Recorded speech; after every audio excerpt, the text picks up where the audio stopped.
Não sei. Não, quando o Bruno quiser botar o link aí, o pessoal que for entrando, às vezes Já tá- coloca já umas tá coisas online. no chat. Não, mas está no Tá. É porque às vezes o pessoal se participa mais. A sala de espera está desabilitada, só vai entrando. Não, não tem problema. Mas é porque às vezes eles botam perguntas no chat, Sim. entendeu?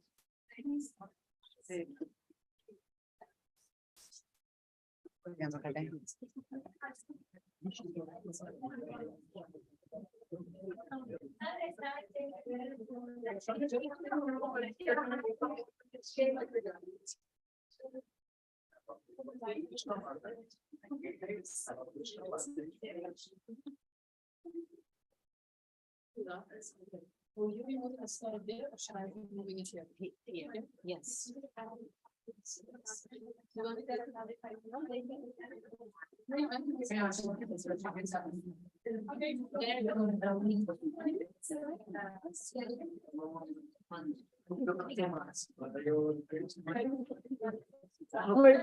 Uma epifania.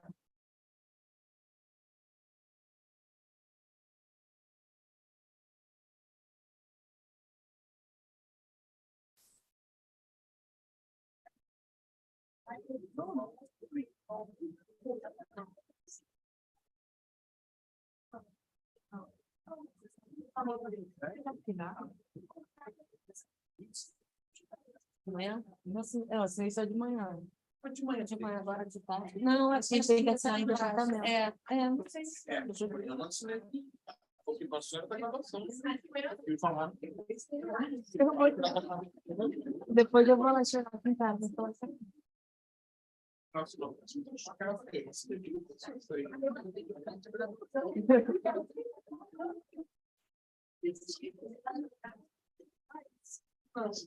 Mas que tão bom, cara.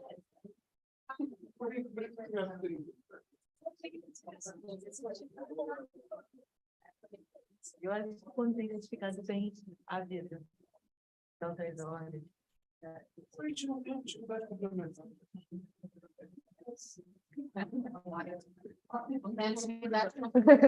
Controle de controle de corpos aí. Vamos, gente, pode começar.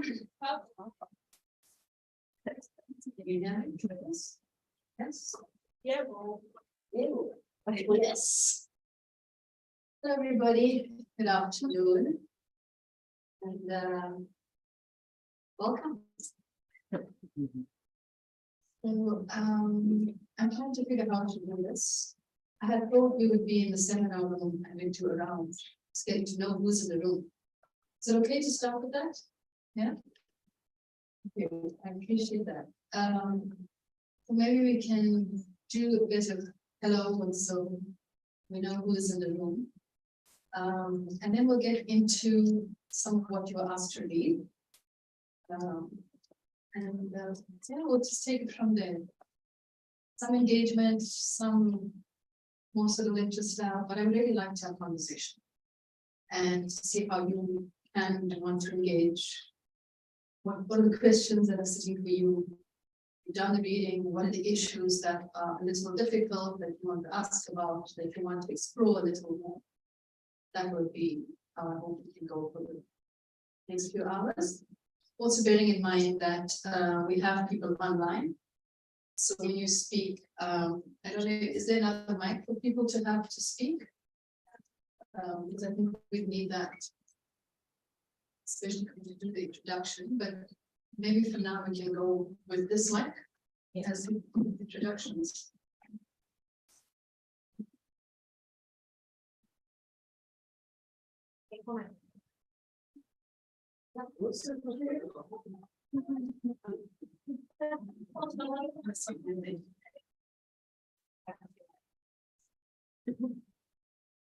Idea of what your area of interest is. Okay, good afternoon. My name is David.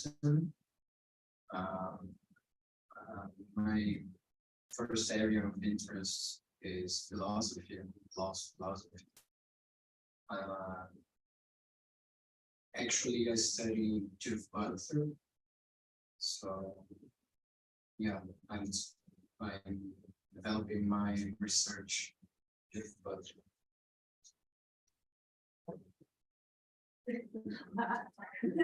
Bia. Hi, good afternoon. My name is Isabel. I study the environmental rights and by the lens of decolonization of nature with Aníbal Quijano and Malcolm Ferdinand.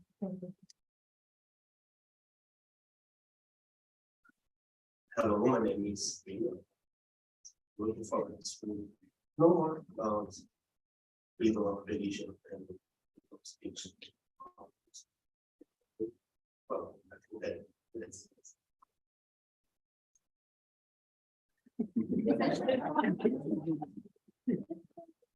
Hello, good afternoon. My name is Beatriz. My big area is human rights, and my search is in transitional justice.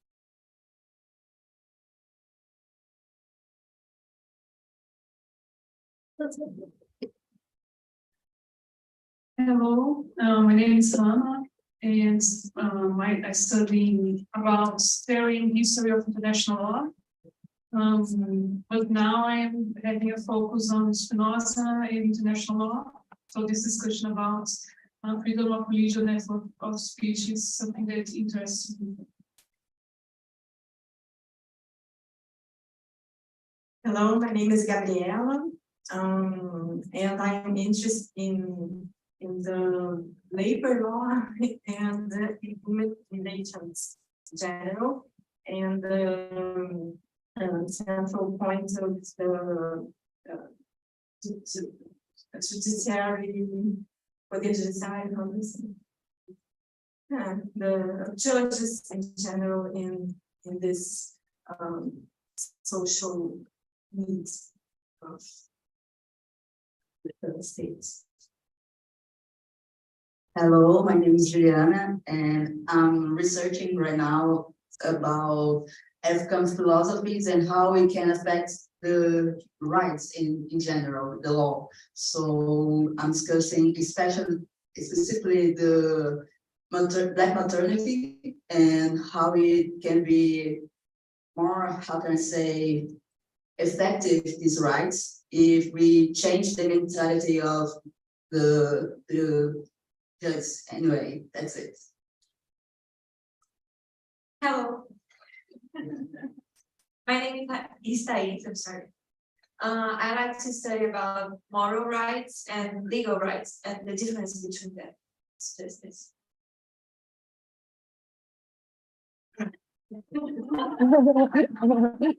Hello, my name is Huda. I'm studying Inter-American System of Protection of Human Rights, Constitutional Law, Restorative Justice, and Transitional Justice. That's right. Good afternoon. My name is Nina, and I'm studying and researching about the criminal justice system, debating racial relations and gender, and with a special interest in debating judiciary. Good afternoon. My name is Amanda. I am from UFJ. It's another university. It's another university, and I'm studying about the intersection between art and law, specifically about cinema and anthropology of cinema, how and human rights and indigenous rights and Black people's rights, and how we can include other expressions of narratives on the field of law. And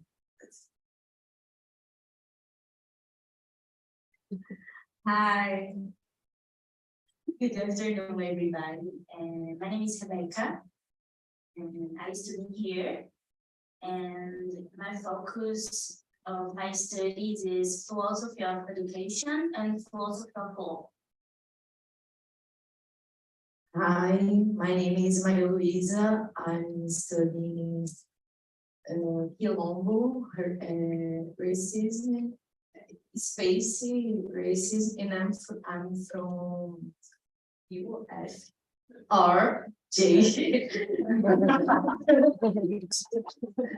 It's another university, and I'm studying coloniality in Columbus, specifically in judiciary. There is a process in here, Rio de Janeiro, about Quilombo, and this Quilombo can express his samba because there is this process. I don't know how to explain this because it's so deep, but it's about it.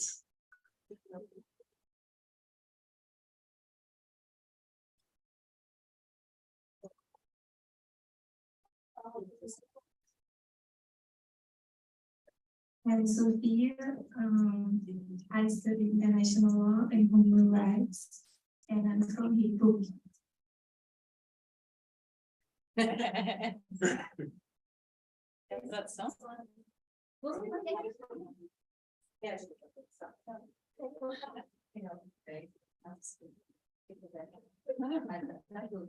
Eu não consigo te falar, não tem tempo.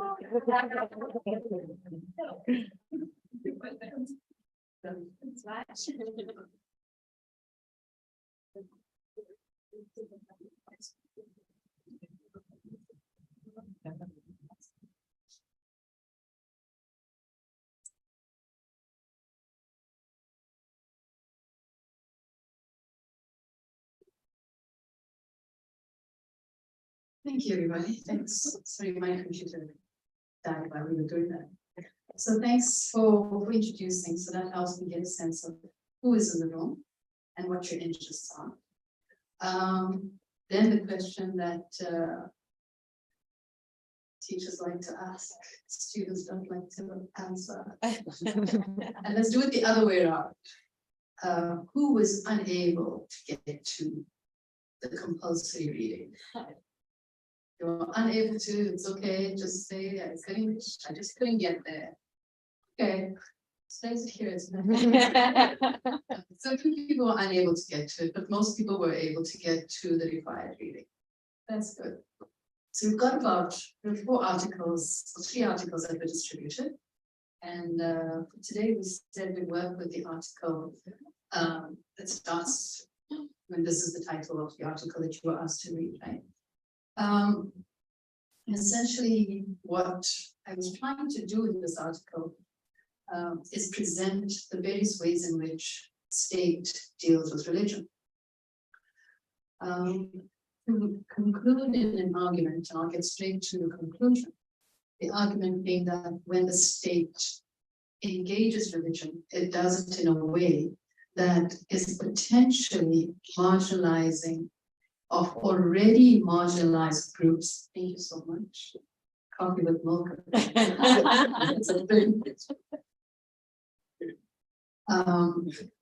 So the way in which the state works with religion is that it actually marginalizes those already marginalized within religious communities. So that's the essential argument that we're trying to get to. And I have a few illustrations of how we get there. The way we get there is to argue that the state works with simultaneous recognition of religious authority as well as non-involvement with religious doctrine. So we're separating out between the authority of the religious communities, the individuals, and the doctrine of the religious community. And together, these 2 modes of engagement, my argument is that this results in the state maintaining both a measure of political recognition and a measure of legal distance in relation to those religious authorities.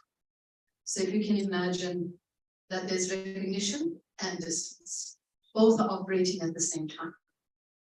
And I think that is the interesting place at which we can talk and think about how things are happening and what potentially could happen differently, right? My concern is for how this combined political recognition and legal distance from the effects of that religious authority functions within the religious community. It's what happens inside the religious community, where religious authorities are being recognized, but the state is still distant, keeping a legal distance from the religious community. So I've argued that the theological, political intersection produced in recognizing and working with religious authorities emboldens, so it makes stronger, and it privileges the mainstream religious authority within that community. And at the same time, it neglects or marginalizes minority interests in the religious community. So what the state is doing is that it leaves vulnerable sectors of the religious community without any real protections. Because the state is committed to recognizing the mainstream opinion within that community. So I think what happens is has been our experience. It protects the rights of religious communities, but it also abdicates a responsibility to the minorities in those communities. And as a consequence, for those of you interested in the right to the freedom of religion, as a consequence, the state guarantees freedom of the state's guarantee of freedom of religion does not extend similarly to non-normative or queer religious adherents as they do to mainstream religious authorities and adherents of the faith.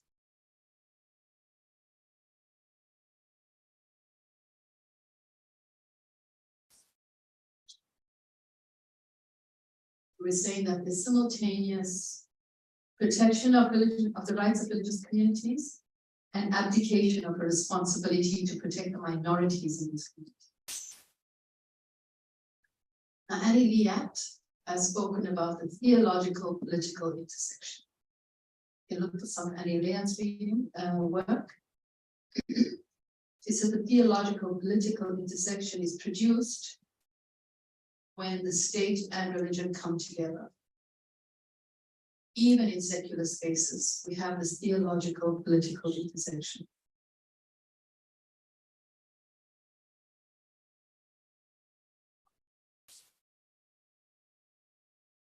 So in the South African Constitution, there's 3 locations for religious freedom. Sections 9, 15, and 31. And I've listed them here. So we have the Equality Clause, which is Section 9, that prohibits unfair discrimination on various grounds, including religion. And then there's Section 15, that states that everyone has the right to freedom of conscience, religion, thought, belief, and opinion. And it provides for the recognition of religious systems of personal law. Of course, this is where I'm coming to shortly. Then Section 31 protects the rights of persons belonging to a religious community to practice their religion together with other members of the community to form, join, and maintain voluntary religious associations. So constitutional guarantees of freedom of religion, as well as other rights, do not extend similarly, this is my argument, that they do not extend beyond the mainstream of the religious community. They don't extend to minorities within the community. They don't extend, for example, to people who have a different opinion from the mainstream opinion of that religious community. So they won't extend to minority opinions within that community. And I have a few examples of that to take you through, to show you. Start with South Africa and the Muslim population in South Africa. So I don't know how much you will know about the Muslim population in South Africa, but the population of South Africa is about 56 million. the Muslims are about 1.5%, so less than 1 million. Interestingly, though, they have much more political power and economic power than their numbers indicate. So disproportionate in terms of political and economic power. A lot of it is because of the histories of migration, histories of indenture and enslavement, as well as the history of anti-apartheid struggle.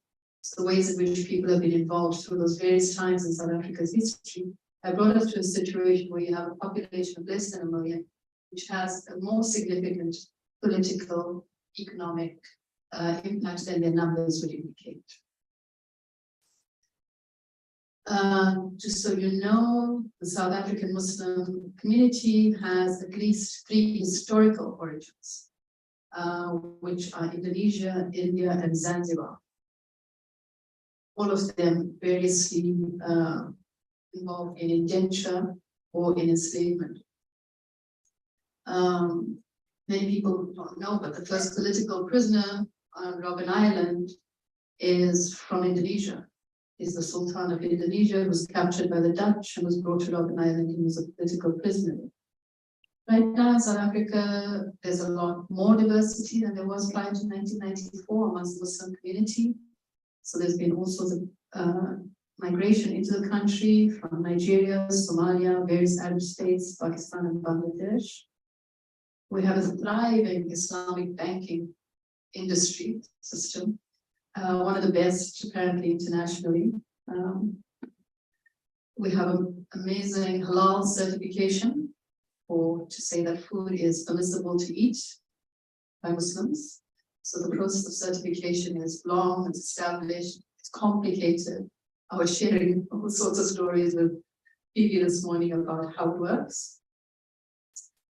There are various judicial bodies in the community. They follow different schools of thought. Primarily on the West Coast, we have the Shafi'i school. On the East Coast, we've got the Hanafi school. The West Coast is mostly associated with Indonesian origin. The East Coast mostly with Indian subcontinental origin. And the range of Muslim opinion in South Africa is diverse as Muslims are, from the most conservative to the most progressive. So we've got the full range, and it's a good context in which to think about state and religion and how they come together, and who gets to play what role for the state in terms of what the state needs to legitimize its authority within religious communities, and back the other way as well. What religious communities need to legitimize their location, their work, their authority with the state. So I want you to think about this relationship and what's happening between state and religion.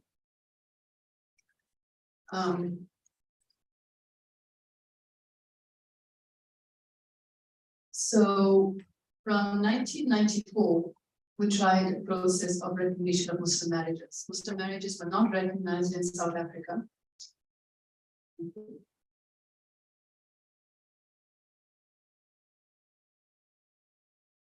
So from the first arrival of Muslims, Islam was first banned. The practice of Islam was prohibited. And so Muslim marriages were obviously never recognized. Over the years, 200-300 years, as it progressed, early in the 19th century, early in the 20th century, there was legal attempts to have Muslim marriages recognized, which were also unsuccessful. The resolution was that Muslim marriages are contra bonos mores, which means contrary to good public opinion, right? To the norms, contrary to good social norms. And the reason they said that, the courts ruled that, was because Muslim marriages are potentially polygynous. Whether or not they were polygynous, well, they said polygamous. Whether or not they were polygamous, the courts ruled that because they were potentially polygamous, they were not recognized under South African law.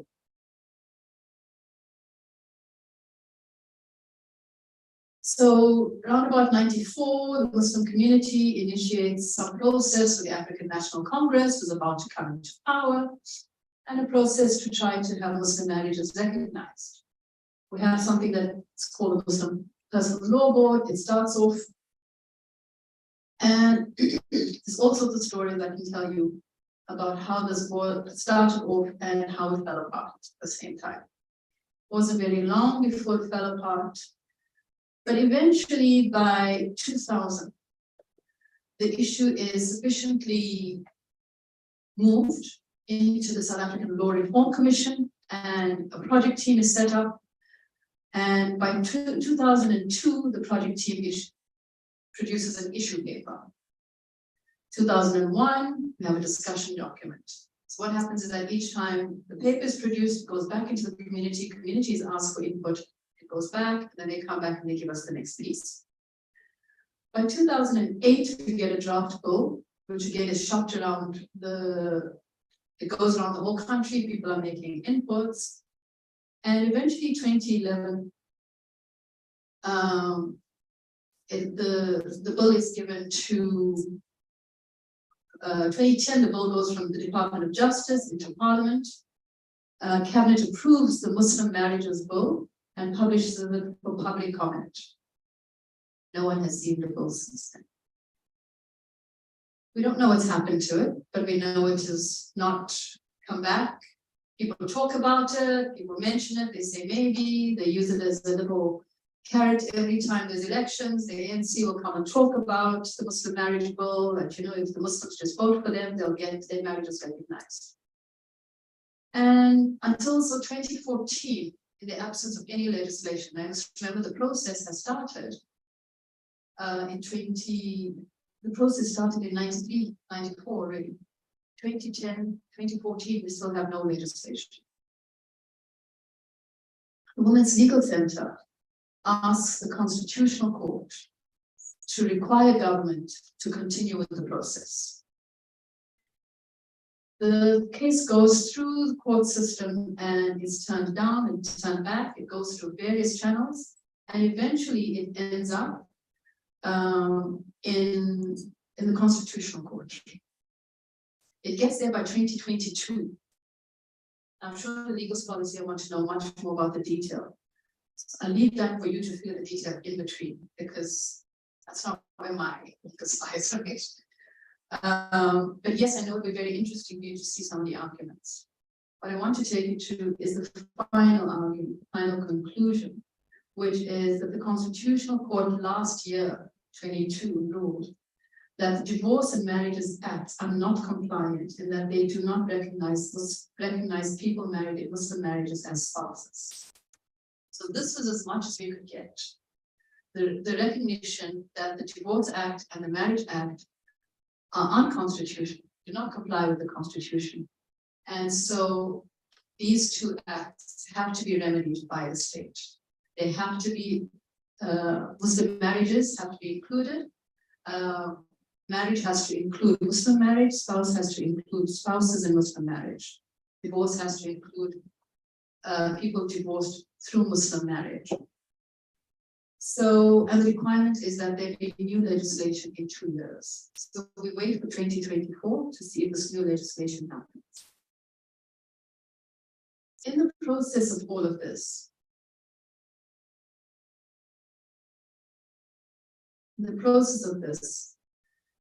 we've ended up in a situation where the effects of not recognizing Muslim marriages are, firstly, when you die, you're single on your death certificate, or you're unmarried on your death certificate, even if you've been married forever. It means that if you die without a will, those who were your spouses cannot inherit from you automatically.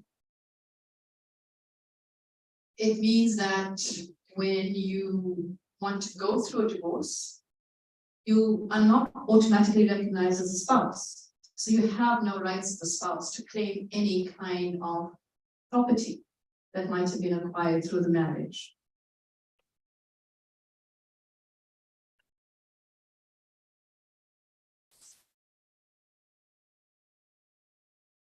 What has happened while there's been no legislation? In the absence of legislation, obviously there's a gap, there's a vacuum, and something has filled in the vacuum. The vacuum has been filled in by Muslim judicial bodies, practicing a form of Islamic law that is particular to a very specific kind of reading of Islamic law. And amongst these, they insist that all Muslim marriages are without community of property, which means that when you get married, you're not automatically sharing in property. There's no automatic sharing of property. You're assumed to be two independent people. The problem is that most of these marriages are in a situation where women are working at home and they're not outside the home. Most of the property that's accumulated through the marriage is in the name of the husband. At the point of termination of the marriage, there's no way in which a wife can get any of that property because she has no marriage according to the state. She's not married. A further problem is that the nature of Muslim marriage, the way it is practiced traditionally in South Africa, is that it is a contract which both parties must agree to enter, but one party can terminate unilaterally, namely the husband. So this is the nature of classical Islamic marriage. A husband can terminate it unilaterally. The judicial bodies, to their credit, do try to intervene at sometimes, but once a husband has pronounced talaq, which is the word, which is the most prominent kind of divorce. Once a husband has pronounced divorce, it has been pronounced. And often you can't come back to it. Or if you come back to it, there's all sorts of processes which are very difficult to negotiate in a community that believes that the pronouncement of the word is the end of the marriage. The other aspects of this situation are that polygyny remains unregulated. So there's no regulation of polygyny in Muslim marriage.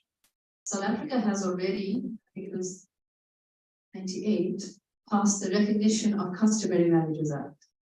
So the Recognition of Customary Marriages Act recognizes polygamy. African customary polygamous marriage is recognized in South Africa. Muslim polygamous marriage, though, is not recognized. So with unregulated Muslim polygyny, any of the rights that you want as a wife in a polygynous Muslim marriage, you can only access through the Muslim judicial bodies. So through their refusal, so you might ask, why don't Muslims just go and marry in a civil marriage system? Right? Yeah. So part of it is historical.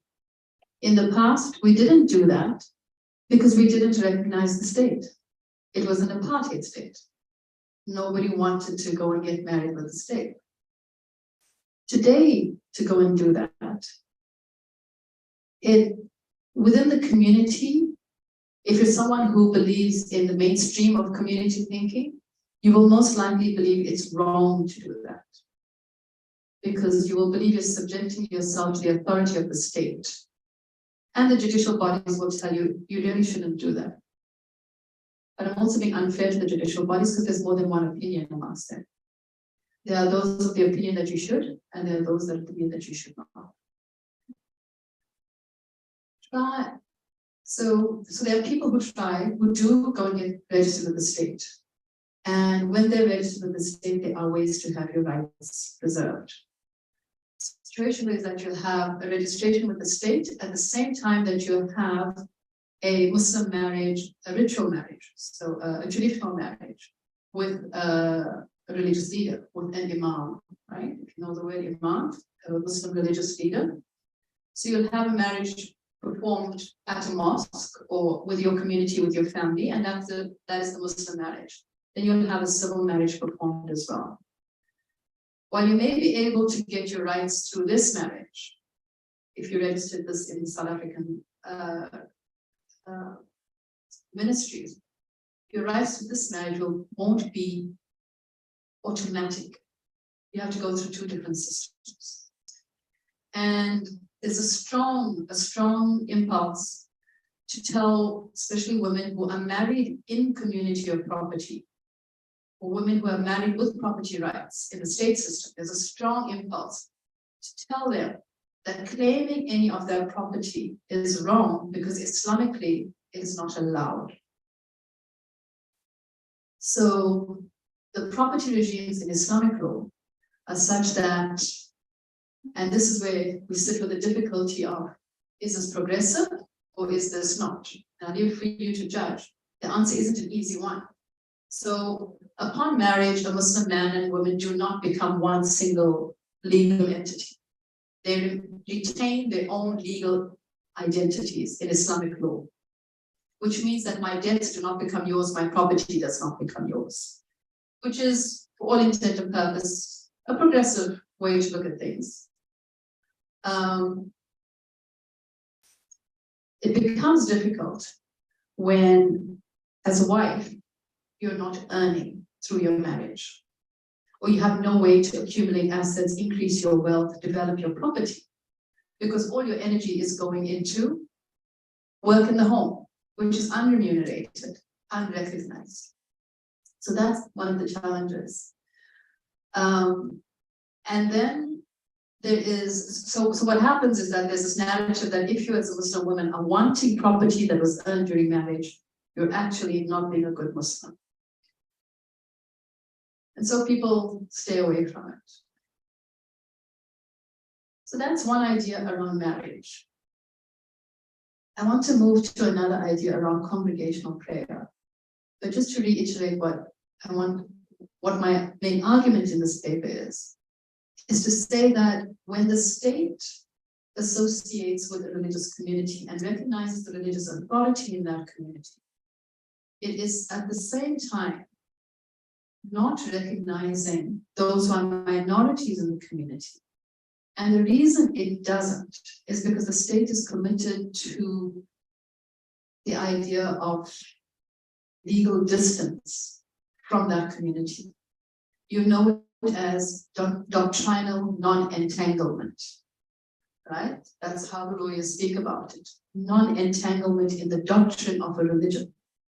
The state wants to remain far from religious communities. It does not want to interfere. It does not want to make decisions on doctrine, on religious doctrine.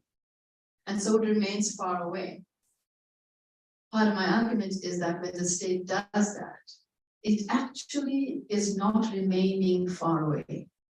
When it recognizes the religious authority and it supports it and it calls it to all its platforms and says, come and talk and come and give us blessings and come and give us your opinion on this particular law which we're having.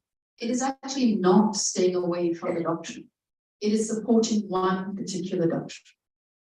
It is giving power to the mainstream doctrine. That's part of my argument. Does anybody want to ask any questions?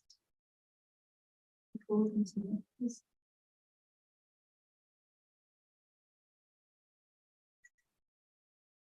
It's cold in here, eh? Cold?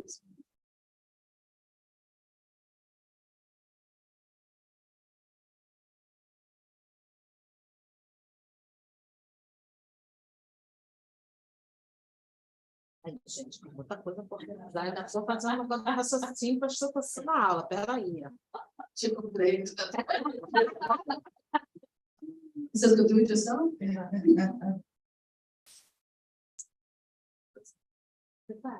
Gonna ask the turn it down or turn it off.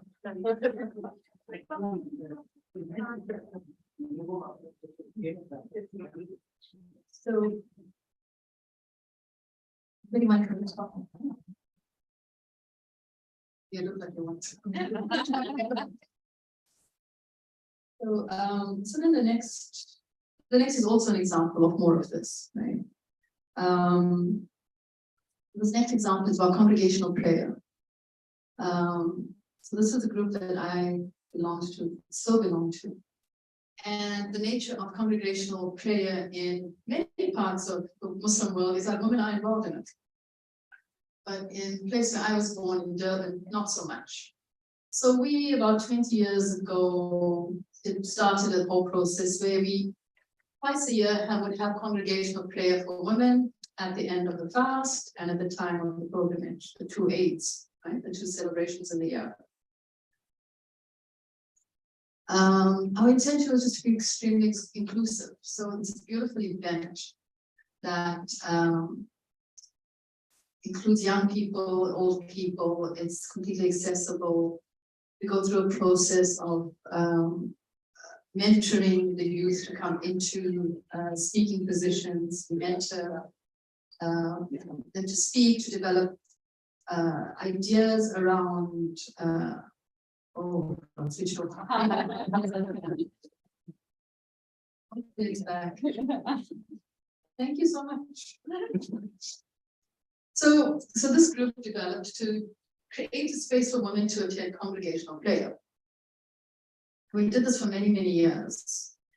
And then one day,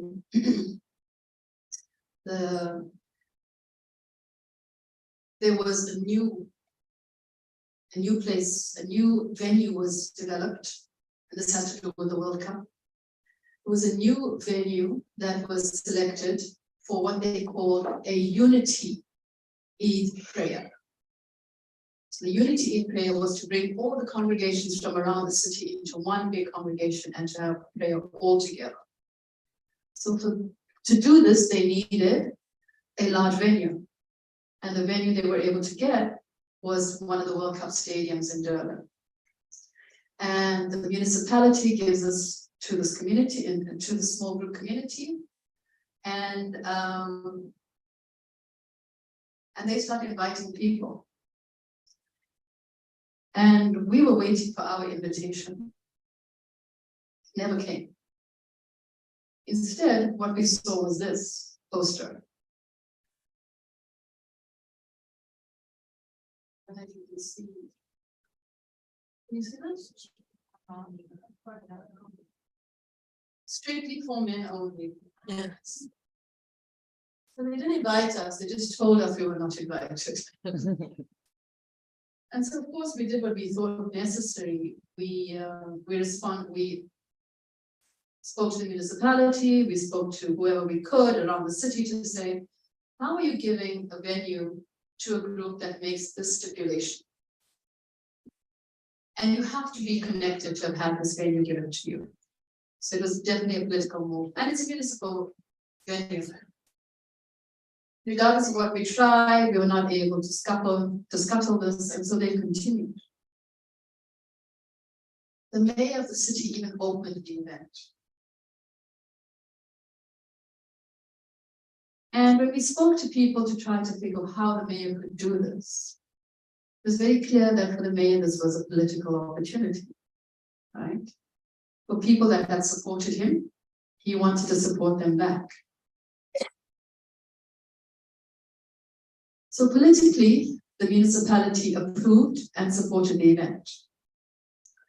Theologically, the state, through the municipality, this is my argument, offered not only tacit support for the event by making available this very prestigious venue. You can see the venue there, yeah? You'll probably recognize it if you watch the games. But through the presence of the mayor at the inaugural event, I think the state also supports the doctrinal position of the organizers. So any fallacy, any pretense of not being involved in doctrine falls apart. Because if you're there at an event that says strictly for men only, you're involved. So not only has the state legitimized the exclusion of Muslim women from this congregational prayer, it also legitimized the use of state resources, the state venue, to facilitate the doctrine that excludes women from congregational prayer. So because they've got the support of the state, they're under no compulsion to change. That venue is still without women. Though I heard a couple of years ago, some women went to the venue toward the back and set up their prayer rugs and prayed.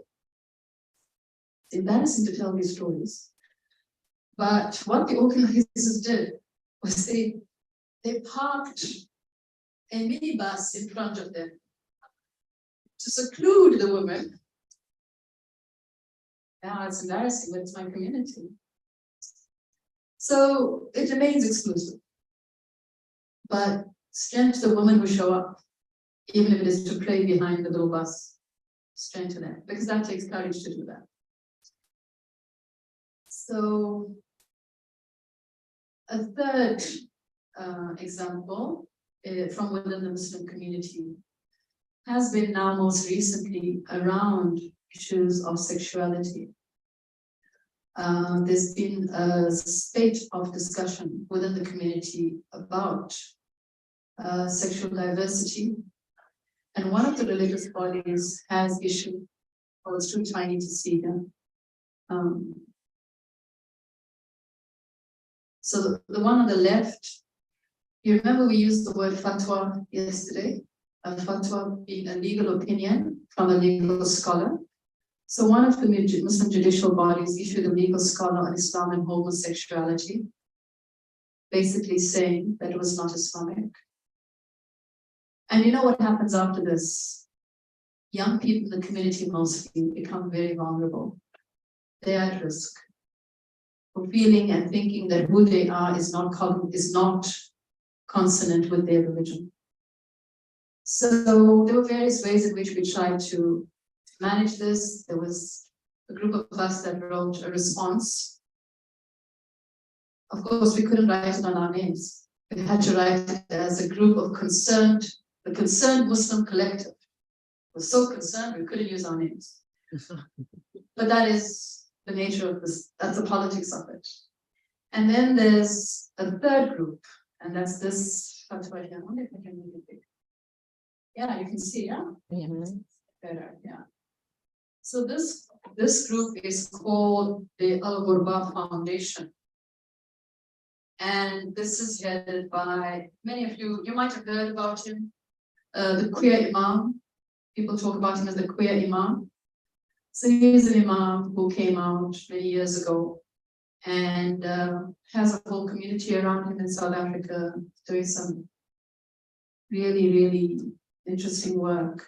It's been a center point for a lot of the international queer Muslim community to gather around. But like any organization, they've also had their dips and falls. But they too issued a response.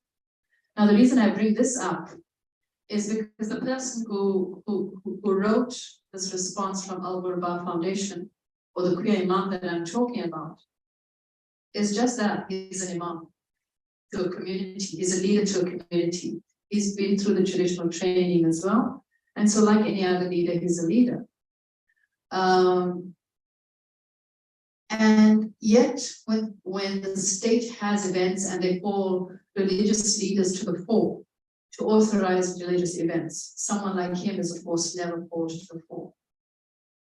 So the question is, what is the state going to do about religious doctrine which excludes homosexual Muslims from the community of Muslims? Is the state going to stay away and say it doesn't get involved in doctrine? Or is the state going to do something? Right now it's doing very little. But let's look outside the Muslim community. If we look to,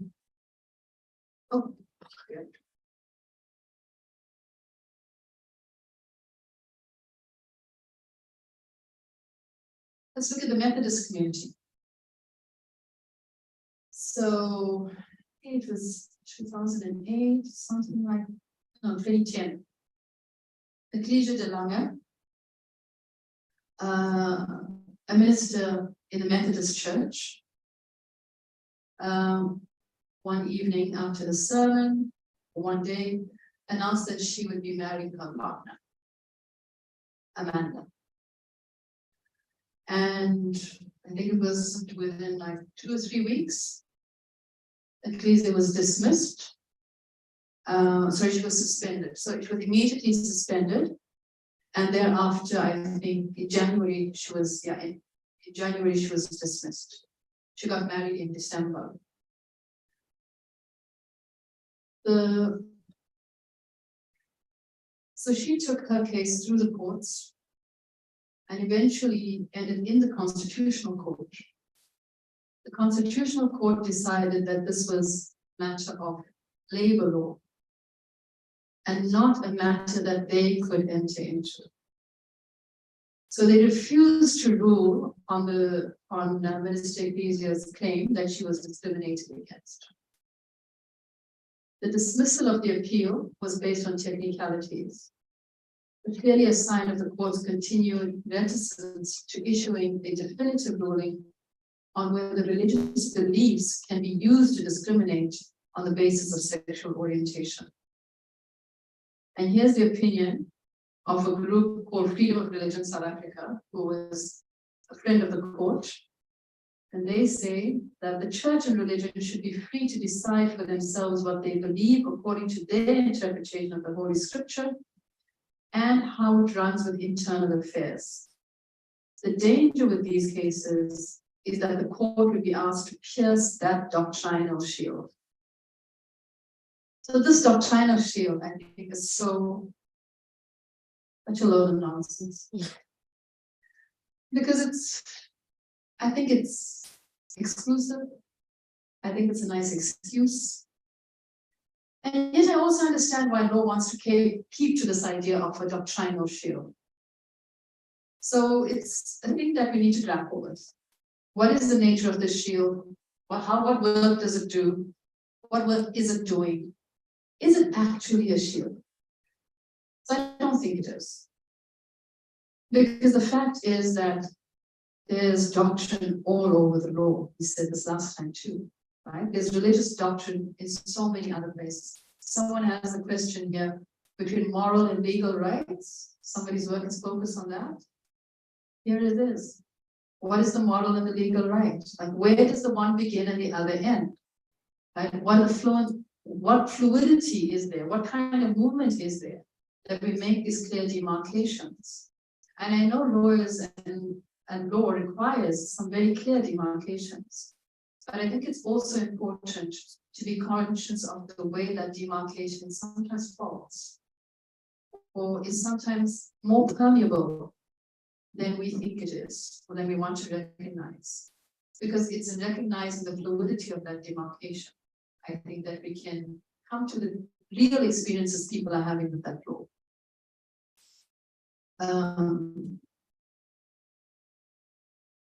I had planned to, do you want to listen to Ecclesia for a little while? Yeah? A little video here.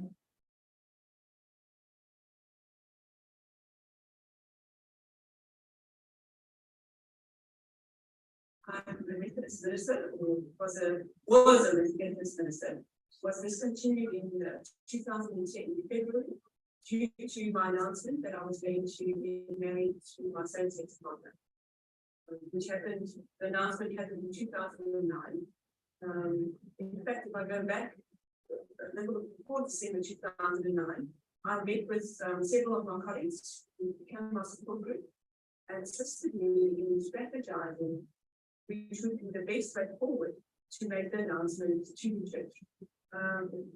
I thought that my announcement, because it's something personal in the congregation to my firm, which for me was my first priority of pastoral concern, were to be the first people that I informed.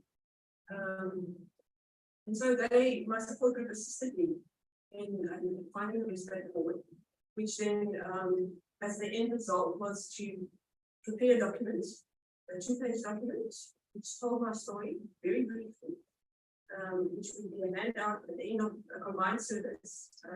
As I said, we organized a combined service for both the congregations, the Eucharist. And after the service, I made this announcement that I was going to be married.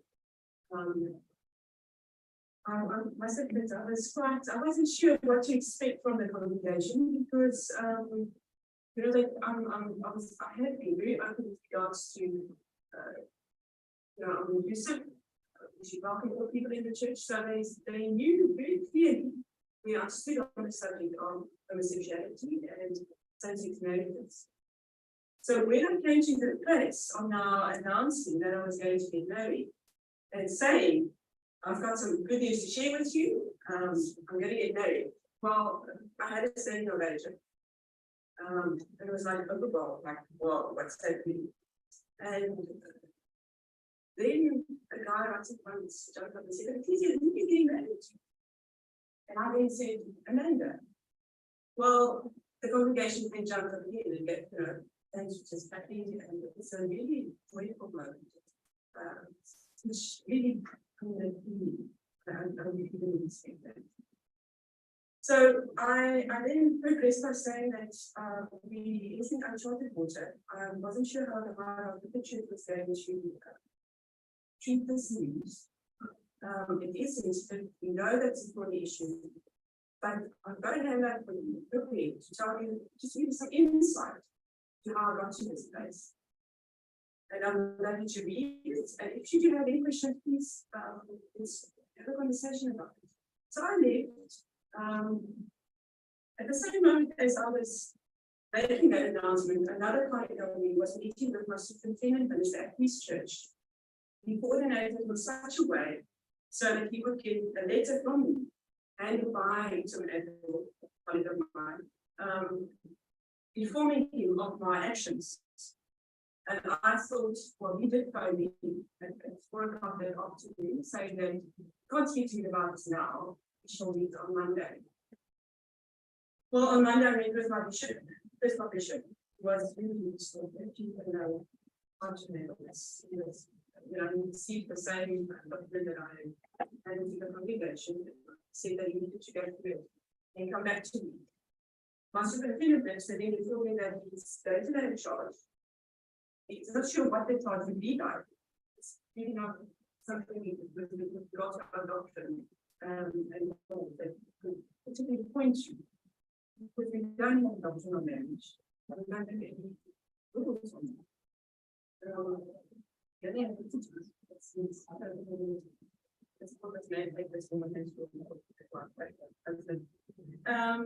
And then within 3 days, the charge was made. It's the Wednesday, and the Thursday I then got suspended. And this was now before Christmas. And I wanted to have the disciplinary hearing, I think it's 3 days before Christmas. We were saying this is ridiculous. It's one of the greatest celebration seasons of our faith. You want to have, you want to do this, and I'm getting married on the 15th of December. It's like, how bizarre can it be? Anyway, because we had the disciplinary hearing and postponed into January, we are then I told the committee, the disciplinary committee were not adequately put to be this, and they found me guilty, saying which the national disciplinary committee in February, which obviously there was an appeal. I was found guilty again, and on the 20 hours of this continued as a minister. And then the last process with regard to the legal process was arbitration.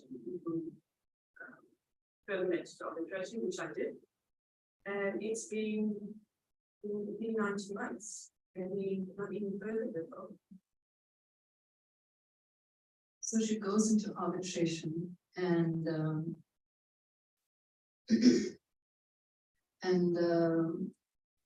she was dismissed because she was put on doctrinal grounds with the Methodist Church, saying that marriage within the Methodist Church is only allowed to be heterosexual marriage. And while homosexuality is tolerated, a homosexual marriage was a blatant flouting of Methodist practice and Methodist doctrine. So they take it and they present it as labor law, that she's going contrary to the terms of her contract, so to speak. And she argued that actually they were dismissing her based on doctrine. And that's when the Constitutional Court says it cannot engage because this is doctrine and it will not get involved. So that's how that situation turned out. So, and I'm going to wrap up in a moment now, so you can start preparing your questions, what you want to know more about, what you're thinking about. Essentially, what I think is that the state maintains social order. We know the state must maintain social order. That's part of the work of the state. And it does this in terms of religion by creating spaces of supposed religious neutrality. Supposedly religiously neutral spaces. That's one interpretation of secularism, right? That the public space is equally accessible to all religions. And the second, that the state is not involved in any religion. The state doesn't privilege any religion, doesn't take a side, right? So it's supposed to be this religiously neutral space. But I don't think that that neutral space, marked by distance, is actually so neutral.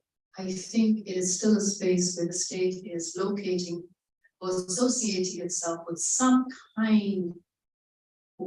part of the religious community, if the state also is engaged in other processes and negotiations with the religious authority in that community. So how do we, what would be the resolution to it? How do we fix this? What would be the solution? I don't know.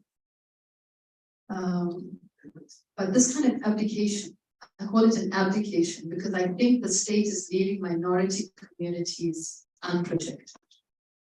I think it's leaving them in a situation of more vulnerability because it's recognizing the mainstream authority. If it didn't recognize the mainstream authority, it stayed away completely. Right? And what we know is that the South African state is not a religiously neutral state. We're not. We are clearly a religious state. We have judges who, on the weekends, are prophesying. And why not? They should prophesy if they choose. But what is the real implications of that? When we try to say that we don't engage with doctrine. No. So, in terms of coming back to the idea of freedom of religion, I think in these situations, freedom of religion applies only to the normative religious authority and its collective doctrinal affiliations. This happens at the expense of the exclusion, very often, of queer individuals and of women. The result is a dynamic of constitutional privilege and marginality between religious authorities and the non-normative religious minorities. And I leave it there. Ask you some questions.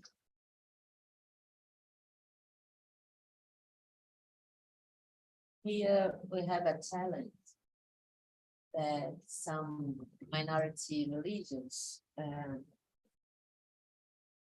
have to dispute their existence as religions. Because the state sees that some minority religions, I'm talking specifically about Afro-Brazilian religions, as an example. The state live with us, not as religious when we are in some disputes, when some practice or question it, and we have to prove that we are religious, but we are not religious as the religions they want to input us criterions and other norms of organizing. So our authorities are not recognized as authority religions. So we have a double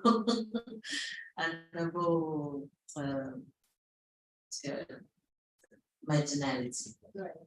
Because we don't have, we have to work to protect more the minorities inside our regions, and we have to enforce some political force of our authority religions in South Africa because they are not recognized.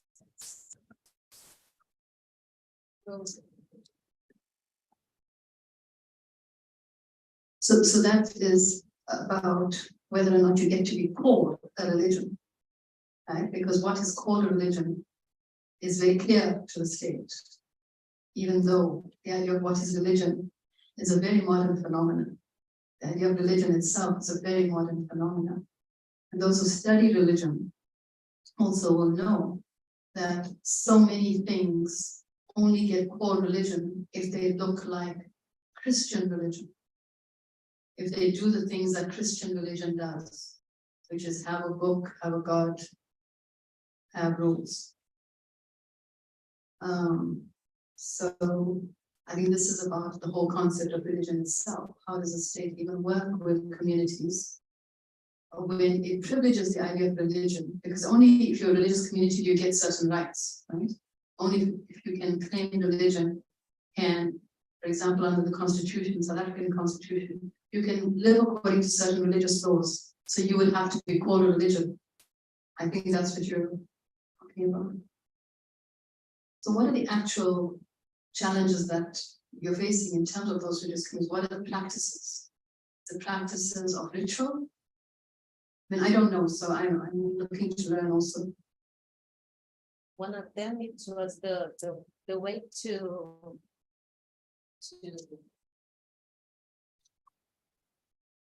the last demand that we had to deal with Supreme Court was the way we manage the animals for make the religious groups, not only for us, but other entities. So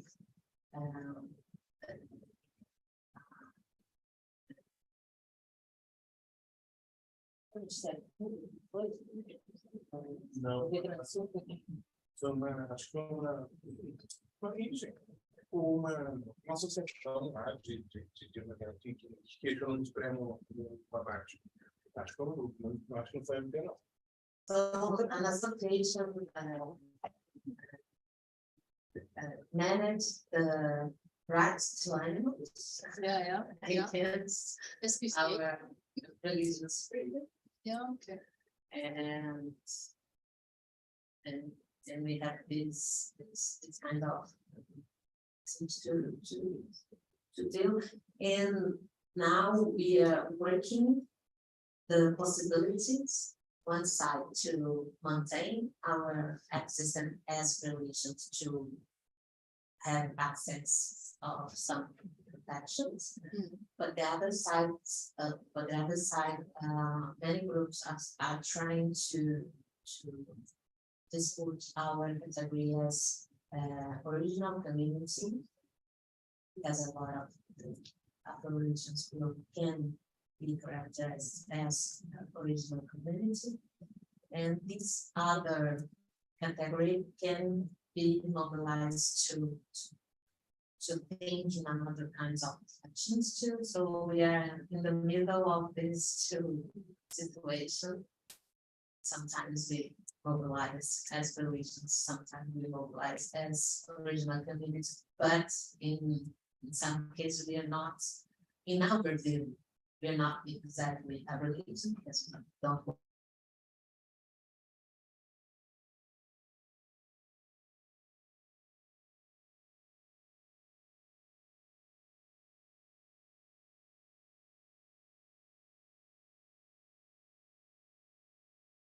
Context original communities. So we are in the middle of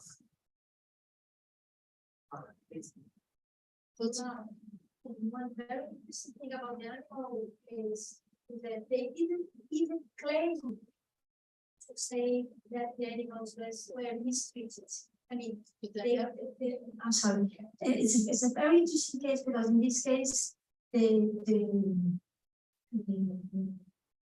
narrative was that it's a mistreating of animals, but they didn't care to really to show that the way they have to treat the animals, respect the animals, so nothing about that was concerned, and to kill a massive amount of animals the way we do in the industry doesn't matter.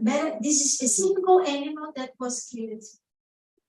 that has a particular function. So was clearly a case that they're not caring about the animals at all. It's just about something else. But I was wondering, I don't know if I'm getting out of your topic, but the way you are explaining, since it's 1.5% of the population, do you think that the picture will change if we were talking about an Islamic state as a majority, this relation between state and religion, not being a small community, but really being the voice of the state? How do you see the picture? Do you have different changes or kind of capture a prominent discourse? Or you think it's, because in your talk in South Africa, the state and religion has this very clear division between a secular state and religion, but in most of the majority of Muslim states, that's not the issue, is it? It's a different issue.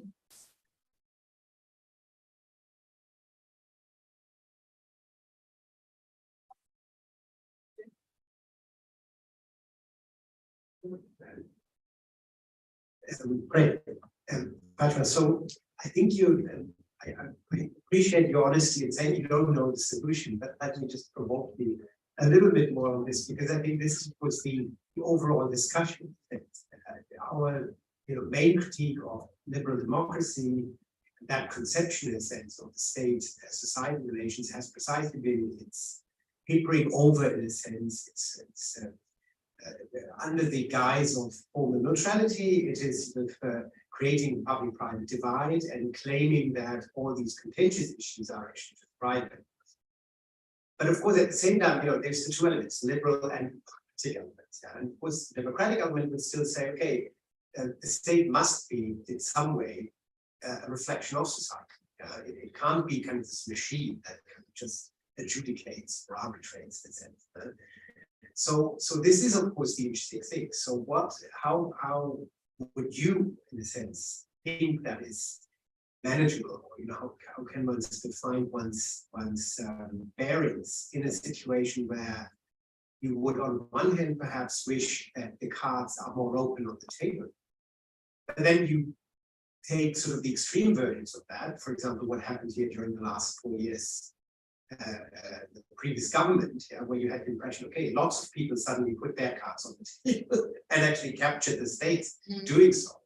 And on one hand, it was more honest. On one hand, it was, yes, great. So we don't have this liberal narrative, fake neutrality anymore, but we don't really have an interesting, diverse debate of different people, talking about their religion and a conversation, but we have basically cultural war. And religious war to a certain extent in the case. Or of course you go back to sort of this artificial sort of French secularist kind of position where you kind of really narrow down the state to extremely minimal positions, which is not really what, for example, the left usually has defended in terms of the kind of state action. Very concretely, in this case, for example, how could the state engage, for example, with that exclusion in the hate event?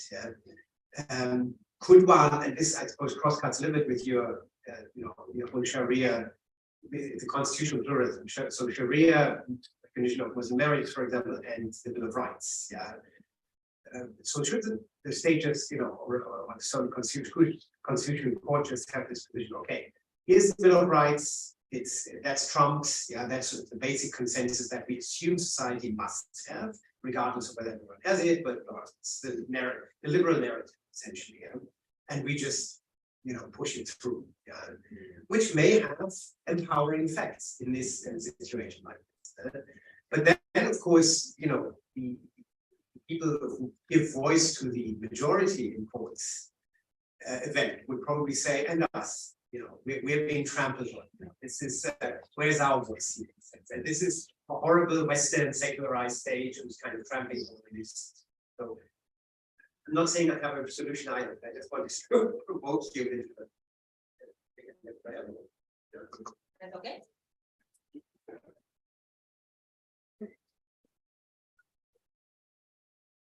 Your students taking on holidays.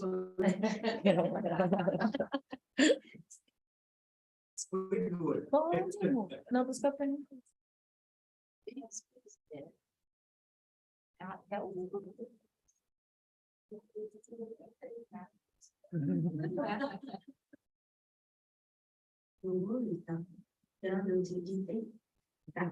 And Professor, one question, and we can say that here in Brazil, we have a theoretical distancing of knowledge about the African cultures in general.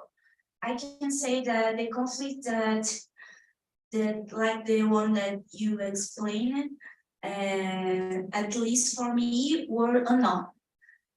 So how are we to see the existences of a conflict between this predominancy of Christianity in South Africa and the regulation of polygamous and marriage by polygamous couples, the Muslims polygamous couples?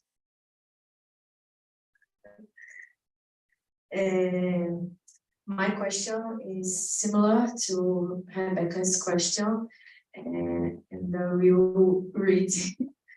When we think of polygamy in the Western world, we automatically think of a man married to several women. So could we say that in this case, the conceptualization of a woman with several husbands would be polyaffection?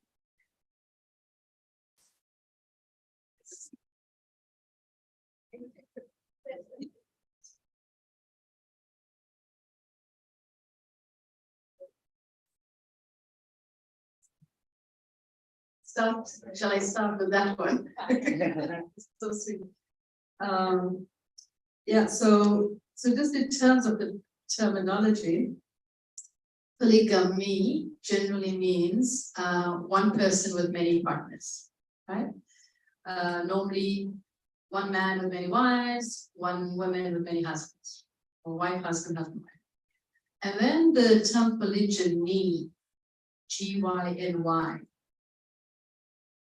G-Y-N-Y, is one husband, many wives.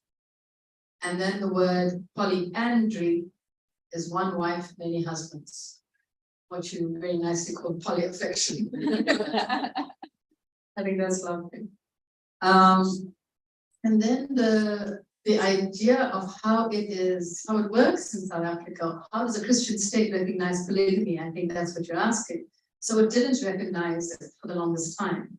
This was post-94, when, the realities of South African life is that many African communities practice polygyny, right? And so the Customary Marriages Act came from within the communities. There were actually women's groups that also advocated for it. Because if you don't advocate for it, then you have one wife being privileged over all other wives, right?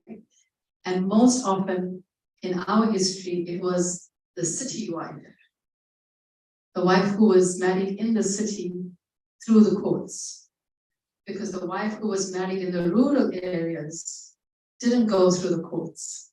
She had the traditional African customary marriage. Lobola was paid for her, but there was no registration. So it was necessary to have this recognition. And there was a lot of debate in feminist circles about whether this should happen or this shouldn't happen. But I think it was a good thing that did happen, because now it's a regulated form of polygyny. It's no longer unregulated, it's regulated. What was interesting was that in that process, Muslim polygyny wasn't included. And that tells you how African custom was being separated from Islam, from Muslim custom. That was possible in 94 because the number of African Muslims in South Africa was small. Right now, it's not possible to make that distinction. Right now, African customary Muslim marriage is happening. So now we're sitting with a new situation where we have to start thinking about this. How do we deal with African customary Muslim marriage, which is polygynous as well as Islamic? So things are getting complex and complicated in very nice ways, because I mean, that's the reality of living. We don't have borders and boundaries. We live in this way, that things are enmeshed. You know, to push on a response in terms of what the options are, I do think there's one small, easy response, which is when the state recognizes religion, it should be recognizing everybody that claims to be a religion, or everybody that claims a religious formation or opinion. So you don't get only to invite the popular or the mainstream imam to the inauguration of the president. You need to have some sort of a roster where you invite everybody. And so eventually you will show that you are interested in everybody beyond the main guy, the main people. It's always a guy. So there is a way in which the state can be more inclusive. It can share its recognition. It can distribute its recognition beyond the mainstream. In terms of the mainstream saying they are being excluded, so what happened in the Muslim Marriages Bill was that we had the religious authorities splitting, really splintering into many, many different opinions.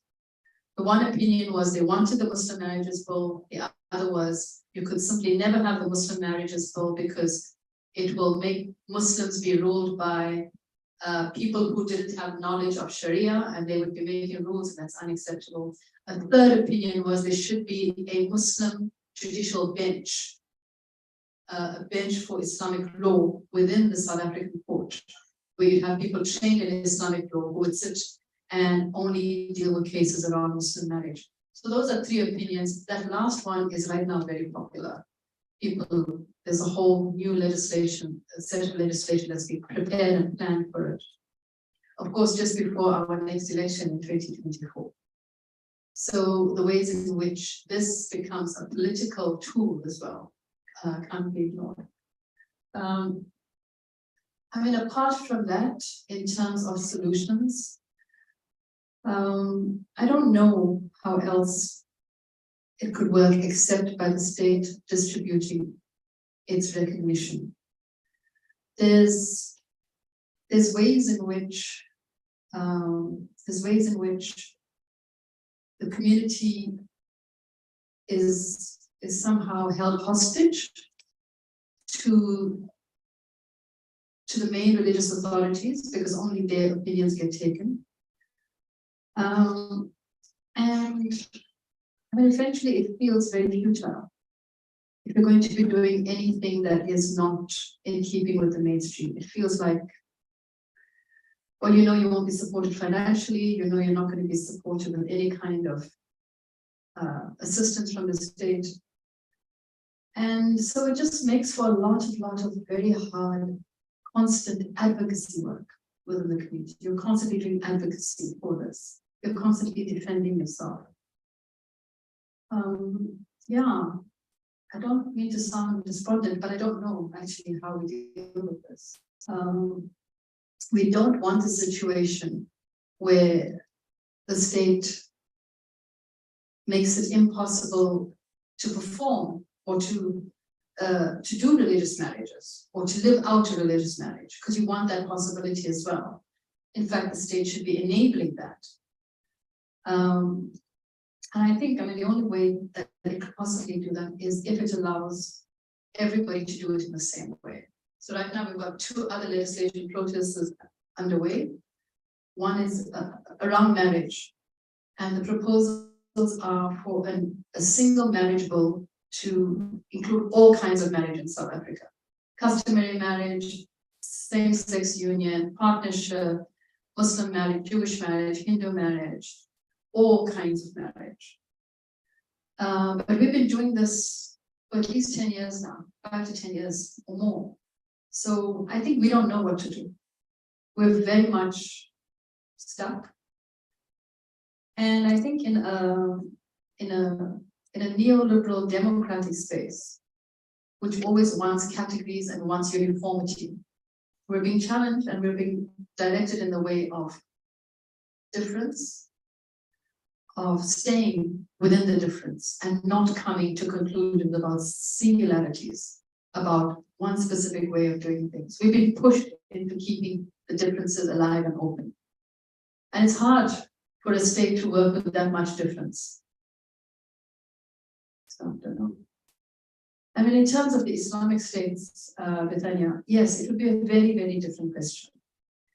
Because, and you have to speak about what Islamic state, you know, you're talking about a Turkey model, are you talking about a Saudi model? These are very, very different models of state and religion. An Indonesian model, but yeah, the whole dynamic would be completely different. This is about the minority community in a constitutional context, which guarantees the right to religious law, right to practice religious law. And that's very specific. I don't know too many other spaces like that. There's something like it in the UK. We have a lot of similarities with what happens in the UK. There's some similarities with what happens in Kenya, but Kenya has a history of Sharia courts, Qadi courts, which have existed for a very, very long time, and they continue to exist. Yes, yes, yes, they're part of the state system. They're part of the state system, and they adjudicate on marriage and divorce and other matters. So there's different computations of it, but I think if you're looking for comparators, look for places where Muslims are minorities. And then also, I think, also look for other places where other religions are minorities and how they're being treated by the state compared to, like we said, the model of Christianity is the model of religion.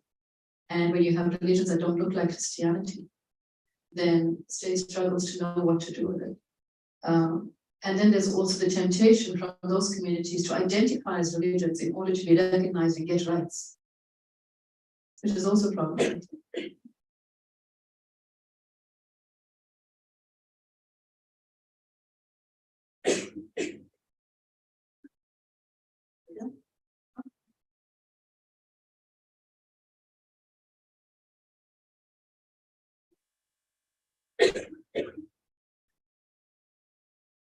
I don't know if I'm being naive or something like that, but I'd like to ask about the possibility of presenting a case in the for the African Commission of Human Rights, and because I'm being naive, like I still believe in regional systems and this kind of stuff, and I don't know if it's a possibility or it's a thing that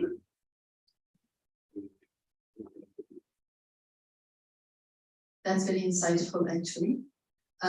So we were able to present to CEDAW, the Convention on the Elimination of Discrimination Against Women. We were able to present a case to them in 21. We presented a shadow report. And we were somewhat successful in that after that, the state has made, they took on the committee took some of our recommendations and then passed them over to the state and asked the state to make some adjustments. And we think that that was somewhat influential in the final judgment that came out. But the next avenue that has been suggested to us is the protocol, the Maputo Protocol.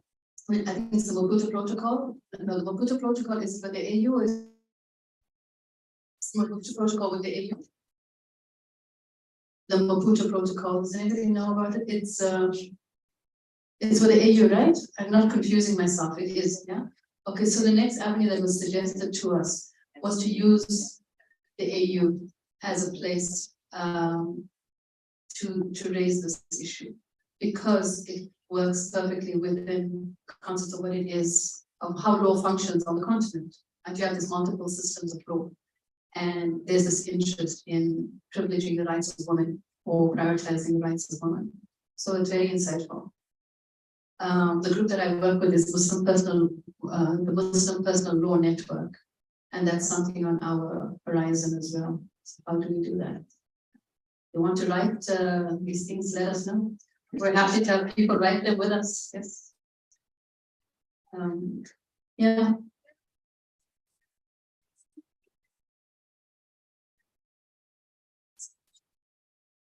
Suppose I'm not in the state. Which of those we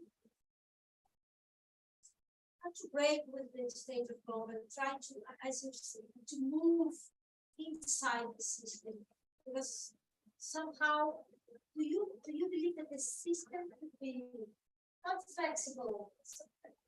I would find a better word than that.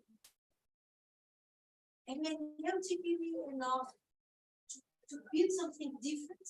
You have to study such a detail and deepness for, and between traditions, because you move between traditions, move inside and outside the law. If you have to propose something, what do you have in mind?